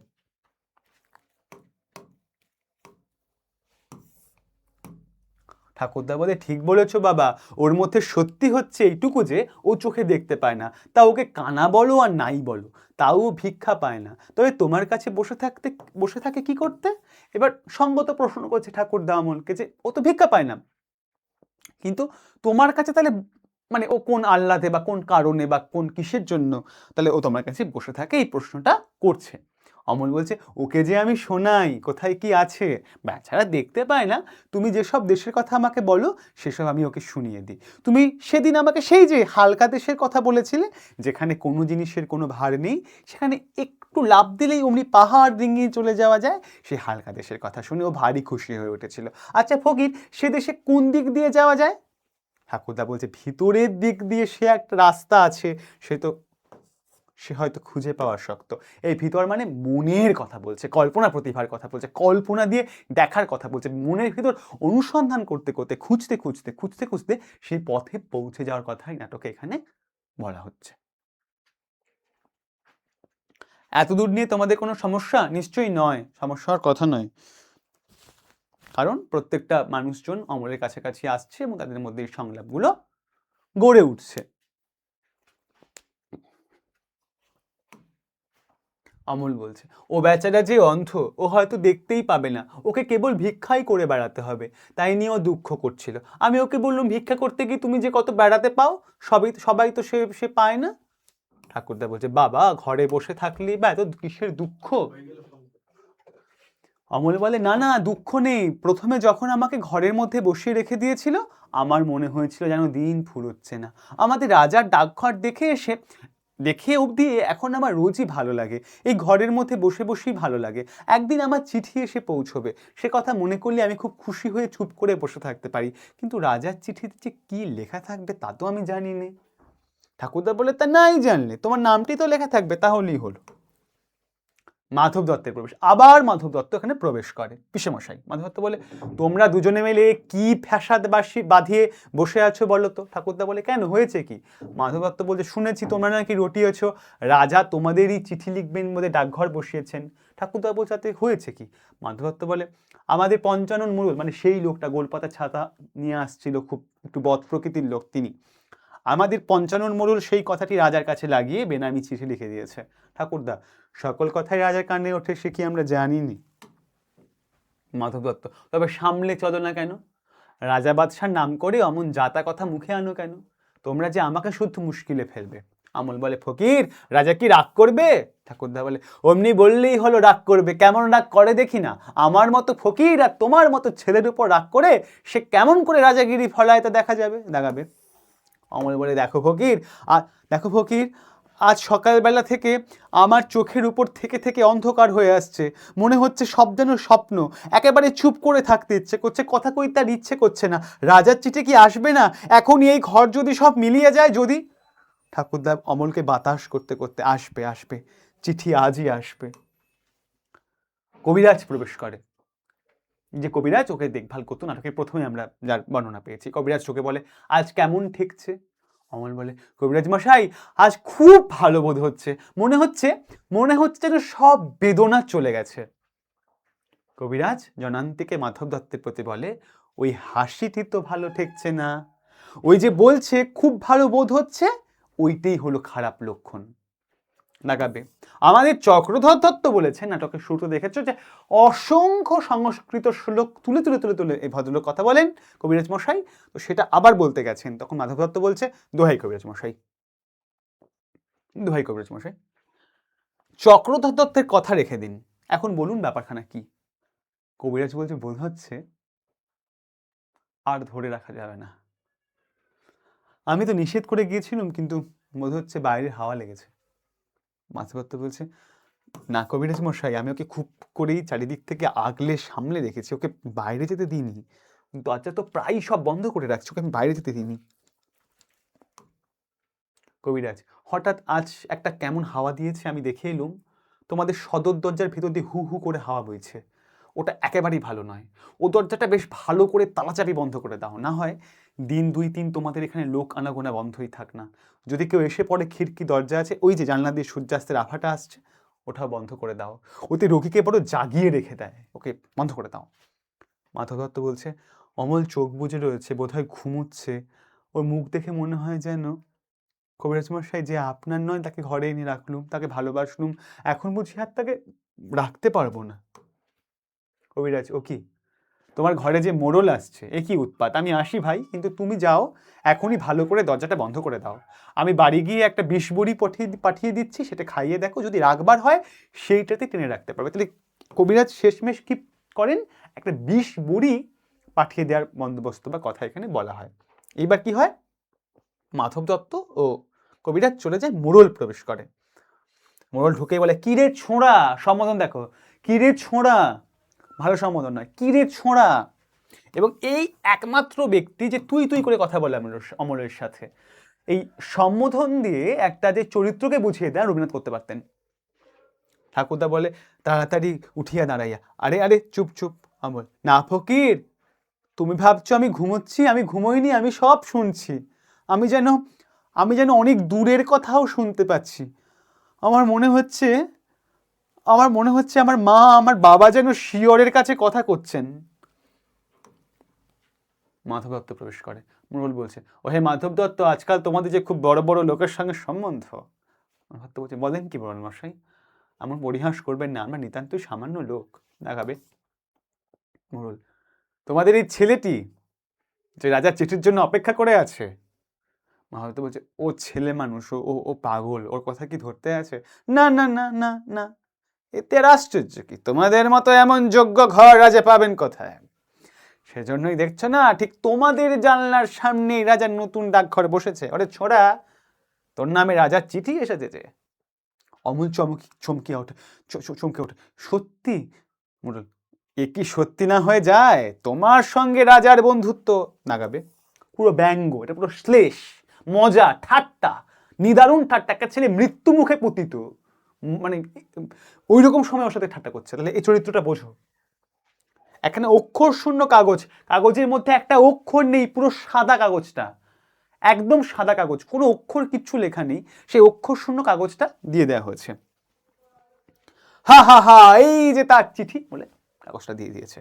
অমল বলে, আমাকে ঠাট্টা করো না ফকির, ফকির, তুমি বলো না, এই কি সত্যি তার চিঠি? ঠাকুরদা বলে, হ্যাঁ বাবা, আমি ফকির, তোমাকে বলছি, এই সত্য তার চিঠি। এখানে ঠাকুরদা বা ফকির একটু মিথ্যে বলে। কেন বলে বুঝতে পারবে। অমল বলে, কিন্তু কিন্তু আমি যে এতে কিছুই দেখতে পাচ্ছি না, আমার চোখে আজ সব সাদা হয়ে গেছে। মোড়ল মশাই, বলে দাও না এই চিঠিতে কি লেখা আছে? মোড়ল বলছে, রাজা লিখেছেন, আমি আজকালের মধ্যেই তোমাদের বাড়িতে যাচ্ছি, আমার জন্য তোমাদের মুড়ি মুড়কির ভোগ তৈরি করে রেখো। রাজভবন আমার আর এক দণ্ড ভালো লাগছে না। হা হা হা হা হা করে আবার একটা মজা করে।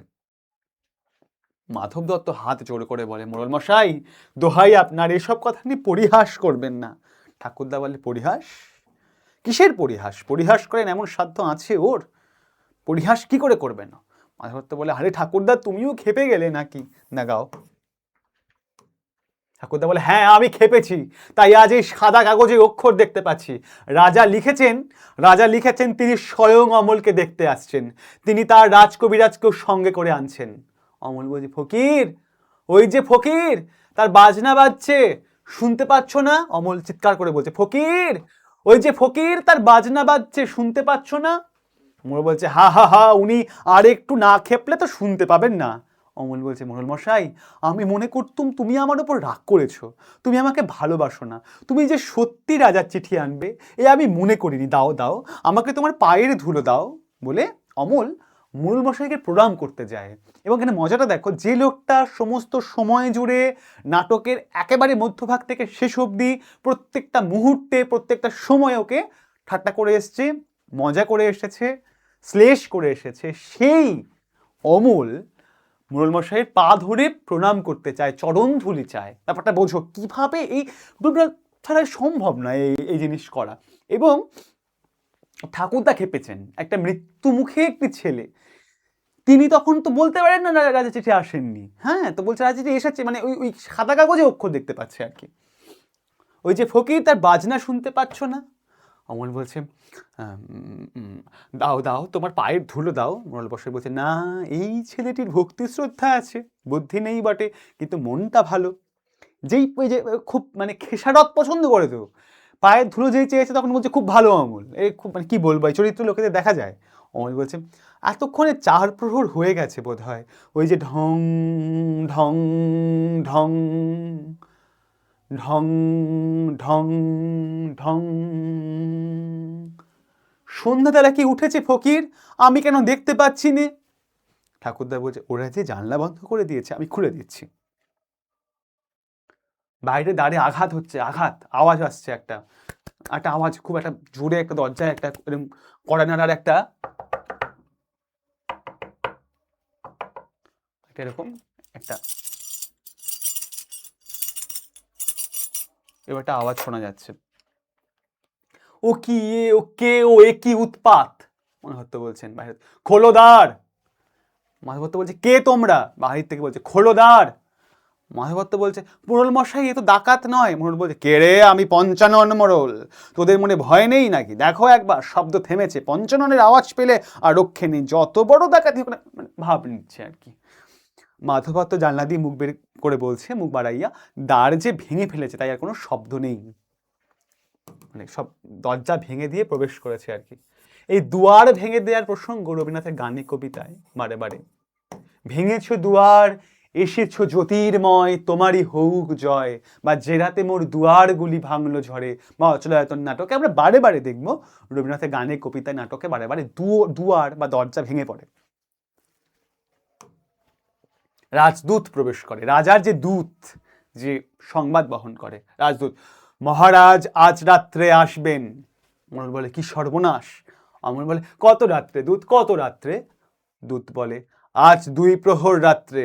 অমল বলে যখন আমার বন্ধু প্রহরী নগরে সিংহদ্বারে ঘণ্টা বাজাবে ঢং ঢং ঢং ঢং ঢং ঢং, তখন সেই প্রহরী, বন্ধুত্ব হয়েছিল সেই প্রহরী। দূত বলে হ্যাঁ, তখন রাজা তার বালক বন্ধুটিকে দেখবার জন্যে তার সকলের চেয়ে বড় কবিরাজকে পাঠিয়েছেন। রাজকবিরাজের প্রবেশ। রাজকবিরাজ এ কি, চারিদিকে সমস্তই যে বন্ধ।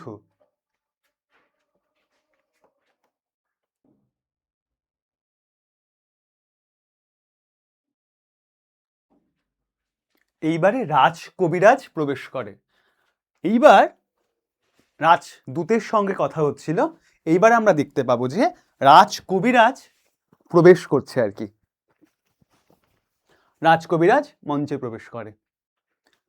এ কি, চারিদিকে সমস্তই যে বন্ধ, খুলে দাও, খুলে দাও, যত দ্বার জানলা আছে সব খুলে দাও। অমলের গায়ে হাত দিয়ে বাবা কেমন বোধ করছো? অমল বলে খুব ভালো কবিরাজ মশাই, আমার আর কোনো অসুখ নেই, কোনো বেদনা নেই। আহ, সব খুলে দিয়েছো, সব তারাগুলি দেখতে পাচ্ছি, অন্ধকারের ওপারকার সব তারা। দাগাবে।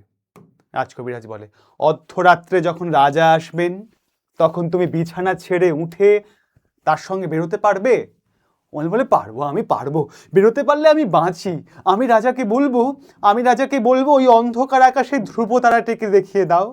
আমি সে তারা বোধ হয় কতবার দেখেছি, কিন্তু সে যে কোনটা সে তো আমি চিনি নে। রাজকবিরাজ বলে তিনি সব চিনিয়ে দেবেন। রাজকবিরাজ বলেন তিনি সব চিনিয়ে দেবেন। মাধবের প্রতি, এই ঘরটি রাজার আগমনের জন্য পরিষ্কার করে ফুল দিয়ে সাজিয়ে রাখো। মোড়লকে নির্দেশ করিয়া, এই লোকটিকে তো এখানে ঘরে রাখা চলবে না। দেখো, রাজকবিরাজ ঘরে প্রবেশ করে আর কোনো মানুষকে বলে না যে এই লোকটাকে ঘরে রাখা যাবে না, কিন্তু মোড়লকে দেখে বলে এই লোকটাকে আর ঘরে রাখা যাবে না, কারণ মোড়লের প্রকৃতির কথা আমরা জানি, উনি কি চরিত্রের বা কি প্রকৃতির মানুষ। এইবারে যখন বলে যে ঘরটি ফুল দিয়ে পরিষ্কার করে সাজিয়ে দিতে, পরিষ্কার করে ফুল দিয়ে সাজিয়ে দেওয়ার জন্য এবং মোড়লকে চলে যাওয়ার জন্য বলে, অমল বলে না না কবিরাজ মশাই, উনি আমার বন্ধু, তোমরা যখন আসোনি উনিই আমাকে রাজার চিঠি এনে দিয়েছিলেন। তাহলে সেই অক্ষর শূন্য কাগজ যেখানে একটি মাত্র অক্ষরও ছিল না, অমল তাকে ভেবেছে রাজার চিঠি এবং বলেছেন তোমরা যখন আসোনি মোড়ল মশাই কিন্তু রাজার চিঠি আমাকে এনে দিয়েছিল। রাজকবিরাজ বলে আচ্ছা বাবা, উনি যখন তোমার বন্ধু তখন উনিও এ ঘরে রইলেন। মাধব দত্ত অমলের কানে কানে বলে বাবা, রাজা তোমাকে ভালোবাসেন, তিনি স্বয়ং আজ আসছেন, তার কাছে আজ কিছু প্রার্থনা করো, আমাদের অবস্থা তো ভালো নয় জানো তো সব। অমল বলে সে আমি সব ঠিক করে রেখেছি পিসেমশাই, সে তোমার কোনো ভাবনা নেই। মাধব দত্ত বলে কি ঠিক করেছো বাবা? অমল বলে আমি তার কাছে চাইবো তিনি যেন আমাকে তার ডাকঘরের হরকড়া করে দেন, আমি দেশে দেশে ঘরে ঘরে তার চিঠি বিলি করব, আমি দেশে দেশে ঘরে ঘরে তার চিঠি বিলি করব। মাধব দত্ত ললাটে করাঘাত করিয়া বলে হায় আমার কপাল। অমল পিসেমশাই, রাজা আসবেন, তার জন্য কি ভোগ তৈরি রাখবে? দূত বলে তিনি বলে দিয়েছেন তোমাদের এখানেই তার মুড়ি মুড়কির ভোগ হবে। কি ভোগ? মুড়ি মুড়কি। দাগাবে কে বলছেন?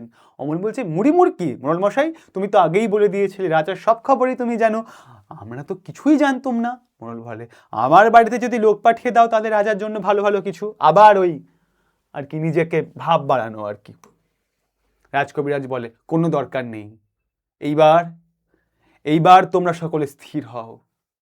এলো এলো এলো, ওর ঘুম এলো, আমি বালকের শিয়রের কাছে বসবো, ওর ঘুম আসছে, প্রদীপের আলো নিভিয়ে দাও, এখন আকাশের তারাটি থেকে আলো আসুক, ওর ঘুম এসেছে।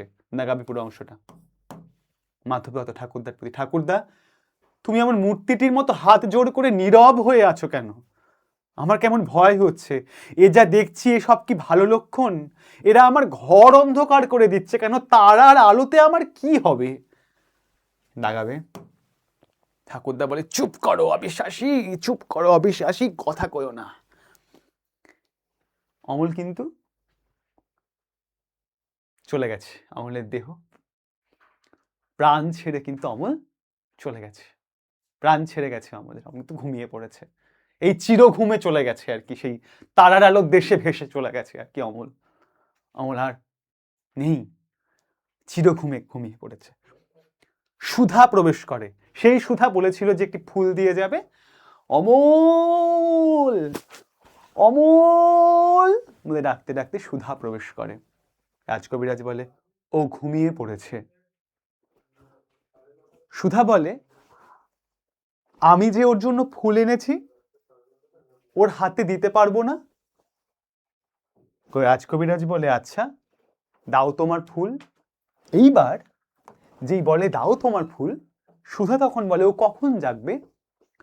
সুধা তো অমলকে সে বুঝতে পারে যে ও চিরনিদ্রায় চলে গেছে, ও আর জেগে নেই, যে ঘুমের কথা বারে বারে বারে বারে বলা হচ্ছিল সেই ঘুমের দিকে অমল চলে গেছে এবং রাজার চিঠি এইভাবে এসে পৌঁছেছে। রাজকবিরাজ তখন বলে এখনই, যখন রাজা এসে ওকে ডাকবেন। সুধা বলে তখন তোমরা ওকে একটি কথা কানে কানে বলে দেবে। রাজকবিরাজ বলে কি বলবো? সুধা বলে বলো যে সুধা তোমাকে ভোলেনি। সেই যে অমল নাটকের একেবারে শুরুতে যখন বলেছিল আমাকে তুমি মনে রাখবে, ভুলে যাবে না, আমার নাম অমল, সেই নাটকের শেষ যখন হচ্ছে, অমল যখন তারার আলোয় ভেসে গিয়ে একেবারে চির ঘুমের দেশে চলে গেছে, তখন সুধা কিন্তু ফুল আনতে ভোলেনি। সে ফুল নিয়ে এসে অমলের ঘুমন্ত শরীরে, সারা শরীরে ফুল ছড়িয়ে দেয় এবং সেই কথা রাখতে সেই কথা ব্যবহৃত করে যে সুধা কিন্তু ভোলেনি। অমল তো একটি অনাথ ছেলে, সে পোষ্য হিসেবে এসেছিল, সে অনেক কল্পনা প্রবণ সংবেদনশীল একটি ছেলে, সে অনেক কিছু হতে চায় এবং মৃত্যুর আগে আগে সে চলে যাওয়া, মরে যাওয়া মা বাবাদের দেখতে পায়, তারপর তারার আলোয় ঘুমিয়ে পড়ে শিয়রের কাছে সবাই রয়েছে, জানলাগুলো খোলা, আর তারা আলো এসে পড়েছে। অমল ঘুমিয়ে আছে চিরঘুমের দেশে, আর বলে, মাধব দত্ত বলে, তারার আলোতে আমার কি হবে? সাংঘাতিক প্রশ্ন। একজন বৈষয়িক মানুষ, সূর্যাস্তে টাকার কথা আলোচনা করতে পারে এমন একজন বৈষয়িক মানুষ বলছে তারার আলোতে আমার কি হবে? আর বলছে, চুপ করো, অবিশ্বাসী কথা কইও না, ঠাকুরদা বলছে। তারপর অমল ঘুমিয়ে পড়ছে। আর সুধা ভোলেনি, সে ফুল নিয়ে এসে অমলের শরীরে ছড়িয়ে দেয় ঘুমন্ত, এবং বলে, ওকে একটি কথা কানে কানে বলে দেবে, বলো যে সুধা তোমাকে ভোলেনি। এইভাবে তোমাদের ডাকঘর নাটক শেষ হয়। তো তোমাদের গুরুত্বপূর্ণ কিছু প্রশ্ন আমি তোমাদের বলে দিয়েছি, করাতে করাতে দাগ দেয়া রয়েছে, সেগুলো তোমরা হাইলাইট করবে, পড়বে। আর এখানে গুরুত্বপূর্ণ কিছু প্রশ্নের লিস্ট দেওয়া আছে, যে রূপক নাটক কাকে বলে আলোচনা করেছি, যে সংকেতের মাধ্যমে রূপক। হ্যাঁ, এইবারে তোমাদের যে বিষয়টা বলবার, ডাকঘর নাটকটা পড়াতে গিয়ে তোমাদের আমি যেটা করলাম সেটা হলো যে প্রত্যেকটা জায়গা তুলে তুলে আমি তোমাদের কিছু কিছু অংশ হাইলাইট করতে বললাম, দাগাতে বললাম, যে এই অংশগুলো এইরকমভাবে পড়লে, বা কে কোন সংলাপ বলছে, কার দিকে তাকিয়ে বলছে, কোন প্রেক্ষিতে বলছে, কিভাবে বলছে, কেন বলছে, এবং সেই সময়কার যে প্রতিবেশ বা পরিবেশটা কেমন, এটা তোমরা খুব ভালো করে মনে রাখবে, যত্ন করে। এবং অনেক সময় যেটা হয়েছে, আমি তোমাদের খুব তোমাদের অনেকেরই বক্তব্য থাকে, স্যার টেক্সট কেন পড়বো, টেক্সট পড়া কোনো, আরে টেক্সট না পড়লে তো তোমাদের পরীক্ষা দিতে যাওয়ার বা উত্তর করার কোনো অধিকার জন্মায় না। তোমরা একজন ছাত্র হিসেবে নিজেদেরকে পরিচয় দিতে পারবে না যদি না টেক্সট পড়ো। তো টেক্সট পড়ার পর অনেক সময় যেটা হয়েছে, একটা নাট্যভঙ্গি, গলার একটা স্বরভঙ্গি চলে এসেছে আমার পড়াতে গিয়ে আর কি, অনেকটা নাটকের মতো করে আমি পড়িয়েছি আর কি। আমার এটা মনেই হয় যে নাটক পড়াতে গিয়ে একটু যদি নাটক কণ্ঠস্বরের মধ্যে না চলে আসে, এটা নিষ্প্রাণ লাগে। যাই হোক, তোমাদের রূপক নাটক বলে দিয়েছি আমি, যে একটা সংকেতের মধ্যে দিয়ে, একটি সাধারণ ঘটনার ভিতর দিয়ে যখন একটা গূঢ় বৃহৎ কোনো একটা বিষয়কে বলা হয় বা আলোচনা করা হয় বা দিক নির্দেশ করা হয়, তাকে রূপক নাটক বলে। একটার মধ্যে দিয়ে আর একটা কিছুকে বলা। ডাকঘর নাটক অবশ্যই সার্থক। এই যে একটা মৃত্যু চেতনা বা একজন বালকের একটা ছোট্ট সীমানা ছাড়িয়ে একটা অনেক দূরের দিকে চলে যাওয়া, এই দূর ঘনিয়ে উঠেছে কিন্তু এই নাটকের মধ্যেখানে। অমল চরিত্রটি, একটাই প্রশ্ন দিতে পারে যে অমল চরিত্রটার যে আলোচনা বিস্তারিত, সেটা তোমরা করবে। এবং তোমরা কিছু গান মনে রাখতে পারো, সম্মুখে শান্তি পাড়াবার, ভাষাও তরণী হে কর্ণধার। এই গানটা ব্যবহার মানে অবশ্যই মনে রাখবে এবং শুনবে। এটা রবীন্দ্রনাথ লিখেছিলেন ডাকঘরে প্রয়োগ করার জন্য, এবং ওর মৃত্যুর পরেও গাওয়া হয়। যাই হোক, আরেকটা, এই শরৎকালে রৌদ্রবায়ু বালকের পক্ষে বিষববৎ, বক্তা কোন প্রসঙ্গেই মন্তব্যটি করেছেন। বোঝা যাচ্ছে যে কবিরাজ একদম নাটকের শুরুর থেকে যে অংশটা আছে, এটা একটু খেয়াল রাখবে। এবং যে নাট্য দ্বন্দ্ব প্রকাশ পাচ্ছিল, একটা গণ্ডি থেকে একটা বৃহৎ, একটা ছোট্ট জায়গার থেকে একটা বৃহৎ জায়গার যে টানাপোড়েন বা দ্বন্দ্ব এখানে উপস্থাপিত হয়, সেটা তোমরা ভালো করে এখানে দেখলে। প্রদীপে আলো নিভিয়ে দাও, এখন আকাশের তারাটি থেকে আলো আসুক, কে কখন এ কথা বলেছে। একদম নাটকের শেষে আমরা দেখতে পেয়েছি যে প্রদীপের আলো যখন ওভাবে ঘনিয়ে উঠছে, প্রদীপের আলো যখন আকাশের তারাটির আলোতে যখন বিশ্বাস রাখা হচ্ছে, এবং যখন এই বিশ্বাসটা যখন কিছুতেই ঠাকুরদা রাখতে পারছেন না, যে প্রদীপে আলো দিয়ে আমার আবার কি হবে, তো রাজকবিরাজ বলছেন, এখন প্রদীপের আলো নিভিয়ে দাও, শুধু অন্ধকারের আকাশকার ওপার থেকে তারার আলো এখানে নেমে আসুক বা চলে আসুক, সেই বিষয়টা বলা হচ্ছে।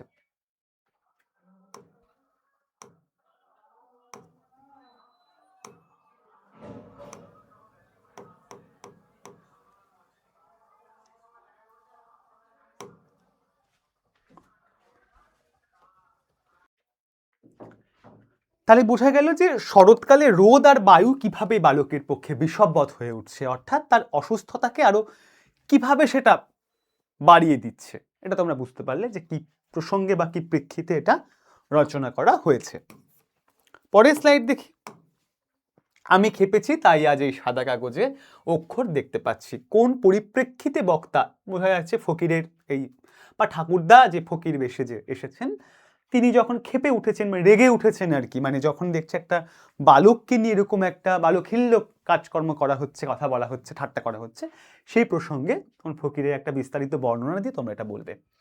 আমি যেন চোখের সামনে দেখতে পাই, মনে হয় যেন আমি অনেকবার দেখেছি কখন বক্তা এই কথা বলেছেন। এটা অমলের একদম নাটকের শেষ হওয়ার, মানে ওই সুদূরে মিলিয়ে যাওয়ার বা চলে যাওয়ার ঠিক আগের আগের যে কথা আর কি, সে দেখতে পায় আর কি, মনে কল্পনা দিয়ে আর কি অনেক দৃশ্য, মনে হয় অনেকবার সেই দৃশ্য যেন সে দেখেছে।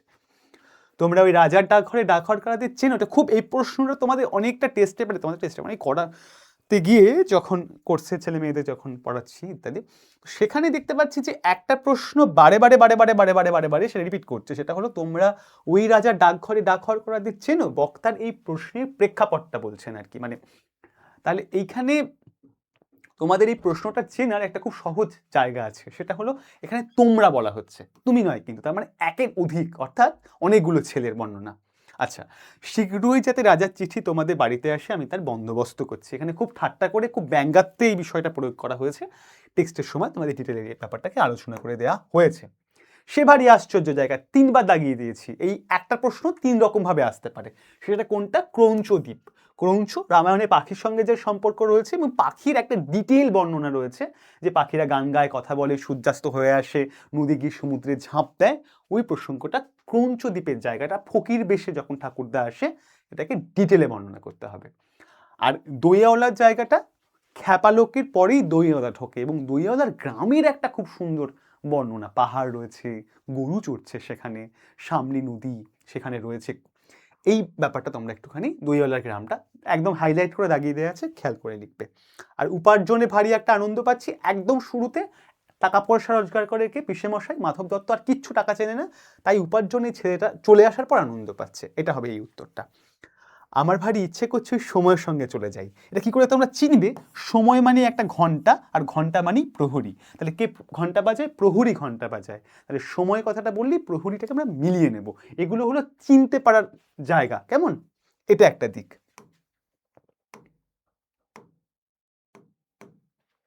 আচ্ছা, নামকরণের সার্থকতা, এটা তো গোটা একটা প্রশ্ন। পুরো গল্পের যে, নাটকের যে কাহিনী যেভাবে এসেছে, এই পুরো প্রেক্ষাপটটাকে লিখে নিয়ে এসে রূপক সাংকেতিক নাটক কাকে বলে আলোচনা করে, ডাকঘরটা কেমন করে এলো সেটা বলে লিখতে হবে। এটি নামকরণ হিসেবে সর্বৈবভাবে সার্থক। আচ্ছা, ঠাকুরদা চরিত্রের কথা বলে দিয়েছি প্রথমে। অমল এবং ঠাকুরদা চরিত্র দেখে রাখবে। আমি আবার কাল সকালে এসে তোমাদের তোমাকে সমস্ত খবর শুনিয়ে যাব। এই প্রশ্নটাও কিন্তু এবিটিএতে কয়েকবার ঘুরে ঘুরে ঘুরে ঘুরে আসছে। প্রহরীর বলা কথা নিজের ভাষায় লিখে নেবে। এটাও আসছে, সাংকেতিক নাটক বলে দিয়েছি। অমল চরিত্রটা আসছে, বলে দিয়েছি। রাজার চিঠি কিভাবে অমলের কাছে পৌঁছয়, পুরো নাটকের গল্পটা লিখতে হবে একদম শুরু থেকে শেষ অবধি। কিন্তু মাথায় রাখতে হবে 150টা শব্দ তোমাদের রয়েছে। 10-12টা শব্দ এদিক ওদিক হতে পারে, কিন্তু 150 শব্দ, এটা তোমরা মাথায় রেখে এই উত্তরটা লিখবে। আর সবসময় গোটা 5, এই গোটা 5কে বাদ দেবে। যখনই অপশন থাকবে 4টে থাকে, 2টো করতে হয়, 3 2 2 3 এই ভাঙা প্রশ্নগুলোকে নেবে আর গোটা গোটা বাদ দেবে সব। আচ্ছা, এই প্রশ্নটা ডানা রঙের দিন থেকে রিপিট হয়ে গেছে, এটা হবে না এখানে। আমার মতো খ্যাপা আমি কালকে একজনকে দেখেছিলাম। তোমরা অনেকেই দইওয়ালার সঙ্গে এটা গোলাবে না, কিন্তু লিখিয়ে দেওয়া আছে, হাইলাইট করা আছে। তোমাকে দেখে আমার মনে হচ্ছে যেন সকালবেলাকার তারা, যখন রাত শেষে তারা দেখা যায় সকালবেলায়, তারা একটু নিষ্প্রভ হয়ে আসে, একটু ফ্যাকাশে হয়ে আসে। অমল মারা যাবে বলে জানলায় অসুস্থ ছেলেটা একটু একটু করে ফ্যাকাশে হয়ে আসছে। এবার এই দুটোকে মেলাচ্ছেন রবীন্দ্রনাথ, কার মুখ দিয়ে বলাচ্ছেন? সুধার মুখ দিয়ে। রবীন্দ্রনাথের পক্ষে সম্ভব একটা মৃত্যু মুখে পতিত ছেলেকে সকালবেলাকার তারা, এই উপমাটায় বিশেষিত করতে পারা। ডিটেলে লিখবে। রাজার চিঠি অমলের কাছে কিভাবে পৌঁছলো, পুরো নাটকের বর্ণনা হবে। ওতে আরো আমার ভয় বেড়ে যায়, বক্তার ভয় বেড়ে যাওয়ার, এই একদম পুরো পিসেমশাই চরিত্রটা লিখে দিলেই এই উত্তরটা হয়ে যাবে। এইভাবে তোমাদের সম্পূর্ণ ডাকঘর নাটকটা শেষ হচ্ছে। তোমরা খুব বিস্তারিত ডিটেলে নোট নিয়ে নিয়ে পড়বে, টেক্সট ধরে পড়বে। টেক্সট ধরে না পড়লে তোমাদের ছাত্র হিসেবে পড়ার কোনো অধিকারই জন্মায় না। সুতরাং গভীরে খুব অর্থ নোট নিয়ে ভালো করে পড়ে প্রশ্নোত্তরগুলো দেখবে। কোথাও কোনো সমস্যা হলে আমাকে জানাবে, আর আমি তো রয়েছি তোমাদের সঙ্গে। একদম। তো ডাকঘরের অমলকে সুধা ফুল দিয়েছিল, আর আমাদের এসওই বাংলার অমলকে আমিনুর স্যার ফুল দিয়েছে। তো সবাইকে অনেক অনেক অনেক ভালোবাসা। আশা করি তোমরা শেষ পর্যন্ত পুরো বক্তব্য, পুরো নাটকটা বুঝলে, শুনলে, দেখলে এবং আশা করি তোমরা শুধুমাত্র দেখলে নয়, ভিতর থেকে অনুধাবন করলে। তাই তোমরা প্রত্যেকে এই ক্লাসটিকে এই সুন্দর করে, মানে ক্লাস বললে ভুল হবে, যে সুন্দর করে এই যে উপস্থাপনাটিকে মনের ভিতর থেকে, মানে আত্মা থেকে যে উপস্থাপনা আসে, সেই উপস্থাপনাটিকে তোমাদের কাছে রিকোয়েস্ট থাকলো বাংলার প্রতিটি ছেলে মেয়ের কাছে ছড়িয়ে দেওয়া। শুধু ছেলে মেয়ে নয়, ছেলে মেয়েদের বাবা মায়ের কাছেও ছড়িয়ে দিতে পারো। তার কারণ ডাকঘর এবং রবীন্দ্রনাথ তো শুধু একটা পাঠ্যপুস্তকের একটা ক্লাসে সীমাবদ্ধ নয়, এর বাইরে অনেকটা বড় এর পরিধি। তোমরা পরীক্ষায় পাশ করার জন্য তো অবশ্যই পড়বে, ইম্পর্টেন্ট প্রশ্নগুলো পড়বে, কিন্তু এত সুন্দর করে যে একটা বর্ণনা ডাকঘর নাটকের, সেটাকে তোমরা চাইলে যে কোনো বয়সের, যে কোনো মনের মানুষের কাছে ছড়িয়ে দিতে পারো। আশা করি তার ভিতরটা অনেকটা শুদ্ধ হবে, অনেকটা পবিত্র হবে। Thank you everyone. বাংলার প্রত্যেকটি ছেলেমেয়ের পাশে এসওই বাংলা এভাবেই আছে, একেবারে যেভাবে রবীন্দ্রনাথ পুরো বাঙালির মধ্যে মিশে আছে, একেবারেই সেভাবে এসওই বাংলাও চাই যে বাংলার প্রতিটি ছেলে মেয়ের সাথে মিশে যেতে, রবীন্দ্রনাথকে মিশিয়ে দিতে, বাকি বাংলার যত সংস্কৃতি, যত শিল্প, যত সাহিত্য, যত গণিত, যত বিজ্ঞান আছে, সমস্ত কিছুকে তোমাদের সাথে মিশিয়ে দিতে। একেবারেই। একদম। সবাই খুব ভালো থাকবে। ডাকঘর নাটকের শুরুতে যেভাবে দেখা যায় খানিকটা অংশ পড়ানোর পর সুধা আসে এবং শেষে আসে, তোমাদের আমিনুস স্যারও সেইভাবে নাটকের শুরুর অংশে এবং শেষ অংশে এসে নাটকটাকে একটা বিশেষ অর্থ বা বার্তা দিল। তোমরা সবাই এটাকে তোমাদের পরিচিত, ভালোবাসার কাছের মানুষজন যারা রয়েছে অবশ্যই ছড়িয়ে দেবে, আর খুব ভালো করে পরীক্ষার প্রস্তুতি নেবে। একদম। খুব ভালো থাকবে, সুস্থ থাকবে।